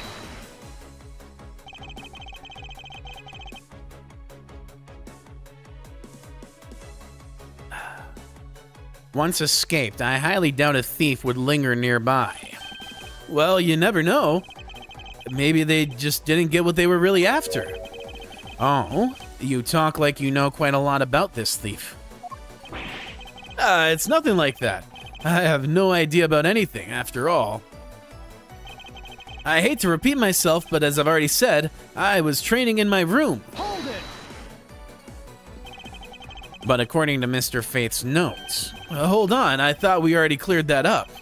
Didn't we say that Jim left that note for me in the early evening? If you have proof that he left it at a different time, say just before he was murdered, I don't have any, no. you see? So I insist again that I was in my office at the entire time. And when Jim came to deliver some evidence to me, I was down at Criminal Affairs. That contradicts the notes. Hold it! Why didn't you go there with Mr. Faith? That's because he said he was tired and was going to take a quick nap.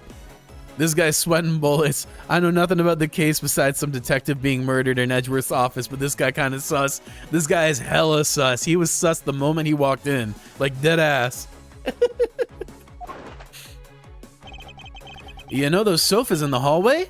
He likes to sleep on those. It's one of his habits. And what of the evidence he brought? They were things related to yesterday's case. Just 2 items, a gun and a pendant. Interesting. This piece of testimony seems too crucial to let slip through the cracks. He brought me 2 items, a gun and a pendant, that are related to yesterday's case. Hold it! A gun and a pendant. Good stuff. Yes, this gun, which was the murder weapon. A pendant. Really reminds me of a certain red-haired girl and some defense attorney who was studying art. Yeah, exactly. It's really cool seeing the parallels between the cases we've done and what's happening in this game already. And this pendant, which belonged to the victim. Oh, I missed something. Hold on. Ah, fuck. Thank goodness for the history button. This gun, which was the murder weapon, this weapon, which belonged to the victim. And why were you taking them to Criminal Affairs? There was something in the past case file I wanted to compare these two to. But all this has nothing to do with the case right now. Anyway, I believe you'll find the long paper trail I left to be to your satisfaction. This is all matching up with what Detective Gumshoe found out. So I can't be expected to know what happened around here after I left. I can't expect you to know, can I?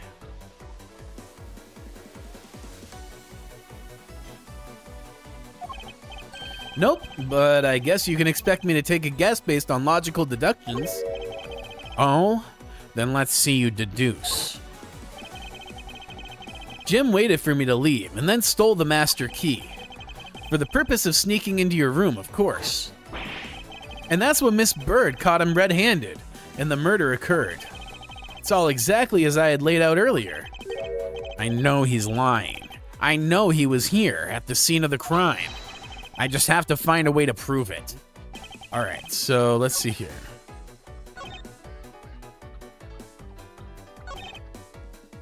Alright, so I'm going to present... Actually, hold on. Let me save first.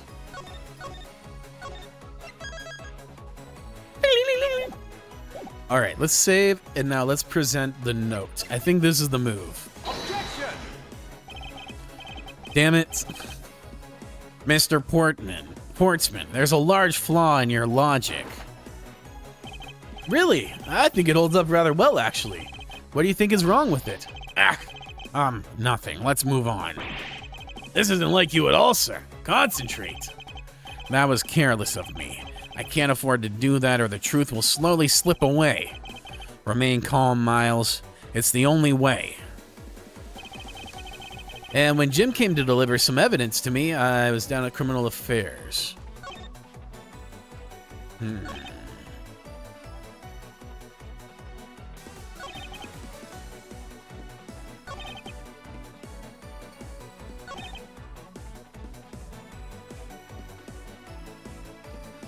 Was there a third? Let's see. Yes. Okay. Here we go. Objection! Now we got him. Only 2 pieces. I believe the proper phrase here is you fail. You lose. Good day, sir. Excuse me? You fail as a prosecutor, Mr. Portsman, as you intend to keep evidence hidden from me. Well, what are you talking about? I haven't hidden anything from you. Well, here's a piece I think you should read carefully. Ah, it says that Mr. Faith was bringing 3 pieces. Yes, and this is the victim's real dying message to you, Mr. Portsman. I can't believe to get tripped up by a simple arithmetic. Where is the missing piece of evidence? It's... You have it, don't you? Only the guilty would make such a face. Detective Gumshoe. You don't have to say it, sir. I'll pat the guy down from head to toe. Get his ass! Well, don't come any closer. I'm warning you. This is all part of the investigation, pal. So don't even think about stopping me. No! Oh! Hey, what's this? Emphasis on pal. He had this on him, sir. The tape. Despite what you said, it would appear that you do have something to hide. But why would he hide something like that? There's only one reason why anyone would hide evidence of this caliber. Because it would unequivocally point to that person... It would unequivocally point to that person himself as the real killer. Look at this motherfucking sweat. Let's examine the videotape in a little more detail. For the section of the tape that will drive the last nail into his coffin.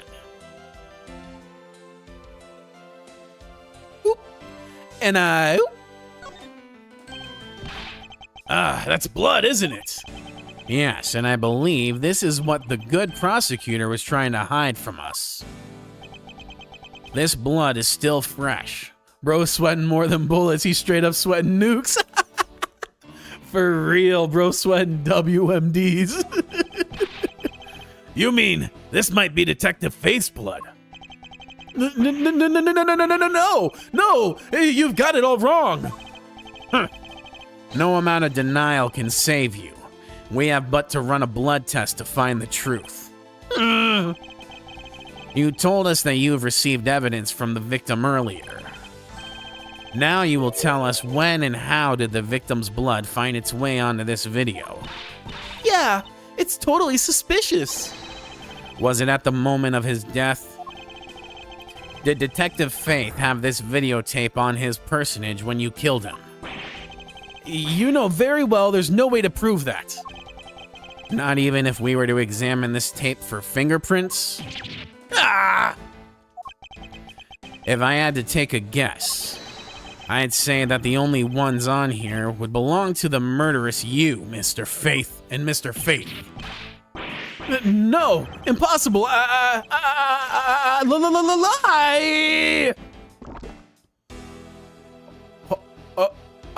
Man just swallowed his medal. Oh my god. March 14th, 5:47 a.m. High Prosecutor's Offices, room 1202. Mr. Portsman has been placed under arrest for the murder of Detective Buddy Faith, sir. Very good. Oh damn, Maggie's back. Yeah, and again, she's the suspect. Poor thing. Beating herself up over it and everything.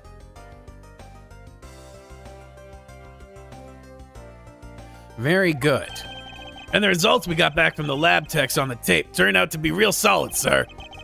The bloodwood came back, and it was definitely Mr. Faith's blood on there. Third time in a row now. Maggie is the new Maya. Damn, yeah, for real. Poor Maggie and Maya, honestly. And as a bonus, they were also able to lift a few of Mr. Faith's fingerprints as well. Thank you so very much, Mr. Edgeworth. I still can't believe I got to see your cool deduction skills outside the courtroom. I'm impressed beyond words, sir. It was nothing.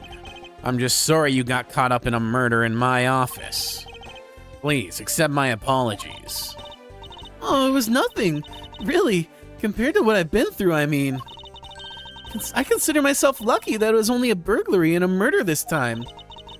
If it had been a holdup or a hostage situation, I'd have thrown my hands up in the air. I think I'm finally rising up from a goddess of misfortune to just an unlucky person. Something tells me we should have hired a different person for security detail. Damn. You know something, sir? That Mr. Portsman really was one corrupt prosecutor. And why would you say he was corrupt? Well, I heard that there was a number of suspicious things related to his court case. There's even rumors about how some of the evidence he uses is forged, sir. Forged evidence, huh? And they say he even decided not to prosecute a few cases for some really vague reasons. Ooh, that guy was a complete disgrace to the entire profession. We never did get around to asking what his reason was for breaking into my office. Yeah, whenever we got near that topic, he just clammed up. Although, we can be pretty certain that it was to steal something. This is just between you and me, sir, but there's a rumor that some sort of huge organization is involved behind the scenes. Oh? Well. With Mr. Portsman not willing to divulge anything, it certainly lends credence to that rumor. It would seem that we haven't heard the last of this. Huh? That Mr. Portsman isn't the bad guy? I didn't say that, but rather that there are still many more mysteries for us to solve. For example, we still haven't figured out the significance of this piece of evidence. Right, okay, let's see here. We figured out that. Let's see. This one, I assume? I'm assuming this one. Take that! The person who stole this file. The other villain of the night. Yeah, I wonder who it was. And what happened to the stolen pages? I wonder, who in the world was it that held me up at gunpoint? Mr. Edgeworth, sir. Yes? I came across this while I was processing your office earlier, sir. This card. What is it, sir? Is that a bird or something on there? It's not just any bird. It is the mark of the raven, a three-legged raven. Even you should know what this is, detective. Oh, it's about that thing, isn't it? The great thief everyone's talking about. Yes, this is the mark of the great thief Yatagarasu. Under the mark of a legendary bird, the Yatagarasu is noble to the end, a modern Robin Hood. Interesting.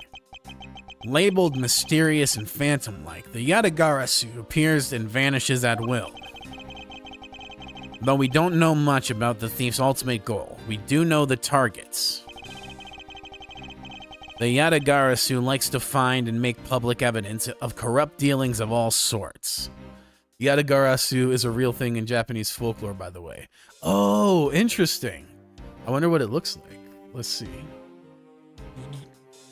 Yatagarasu.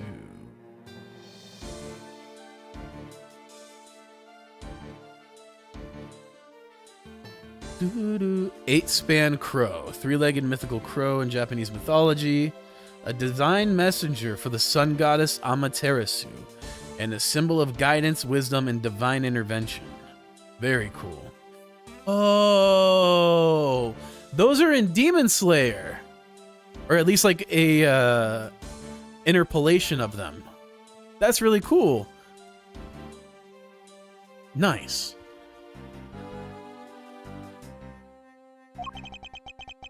The theft is always performed in silence and always with perfection. Once a target is chosen, no dramatic calling card or announcement is sent forth. Instead, the chosen corporation is infiltrated without even their target noticing.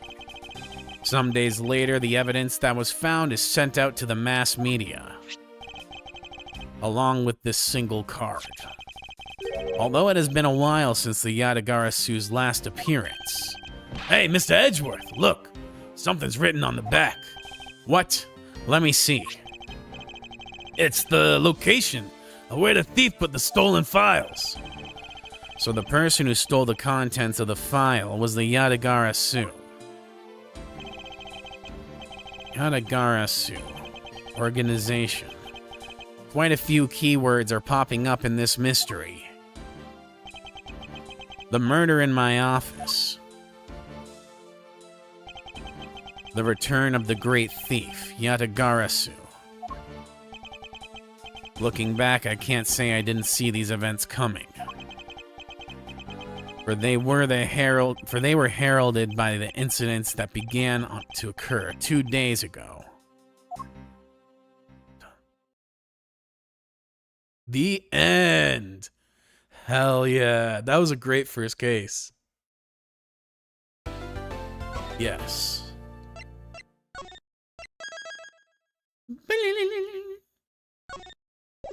Alrighty. We're gonna wrap it up there for today. Thoughts so far on first impressions. This is a really cool game. I'm digging it a lot. That little building sounds so silly. I agree.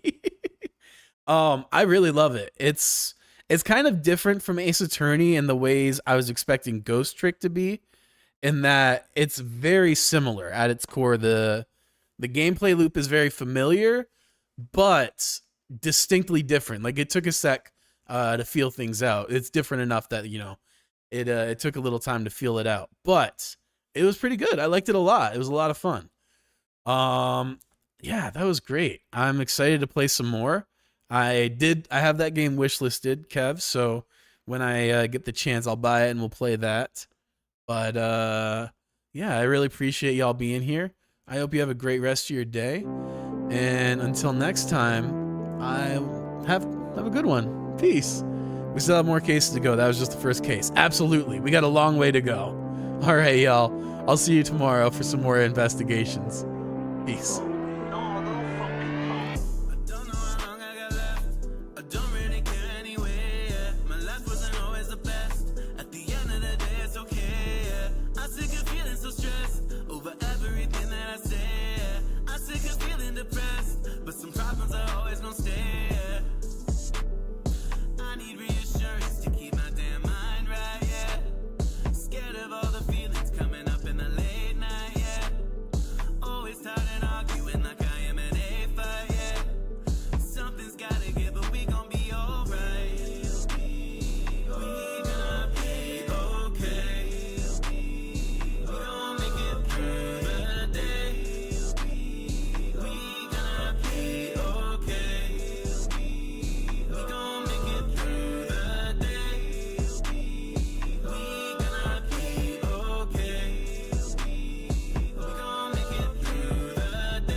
So maybe there's something to learn and just letting go, trying to earn something. Son, I mean getting old, I don't know if that's a deal I'ma make. For what they give, or you know they gon' take everything, everyone, all of yourself. Set you aside, put you up on a shelf. Backseat driving your life, man, that ain't right. They a parasite, hope you see the light. More than black and white, truth is in the gray. Do yourself, don't pray. We gonna be okay. We gon' make it through the day.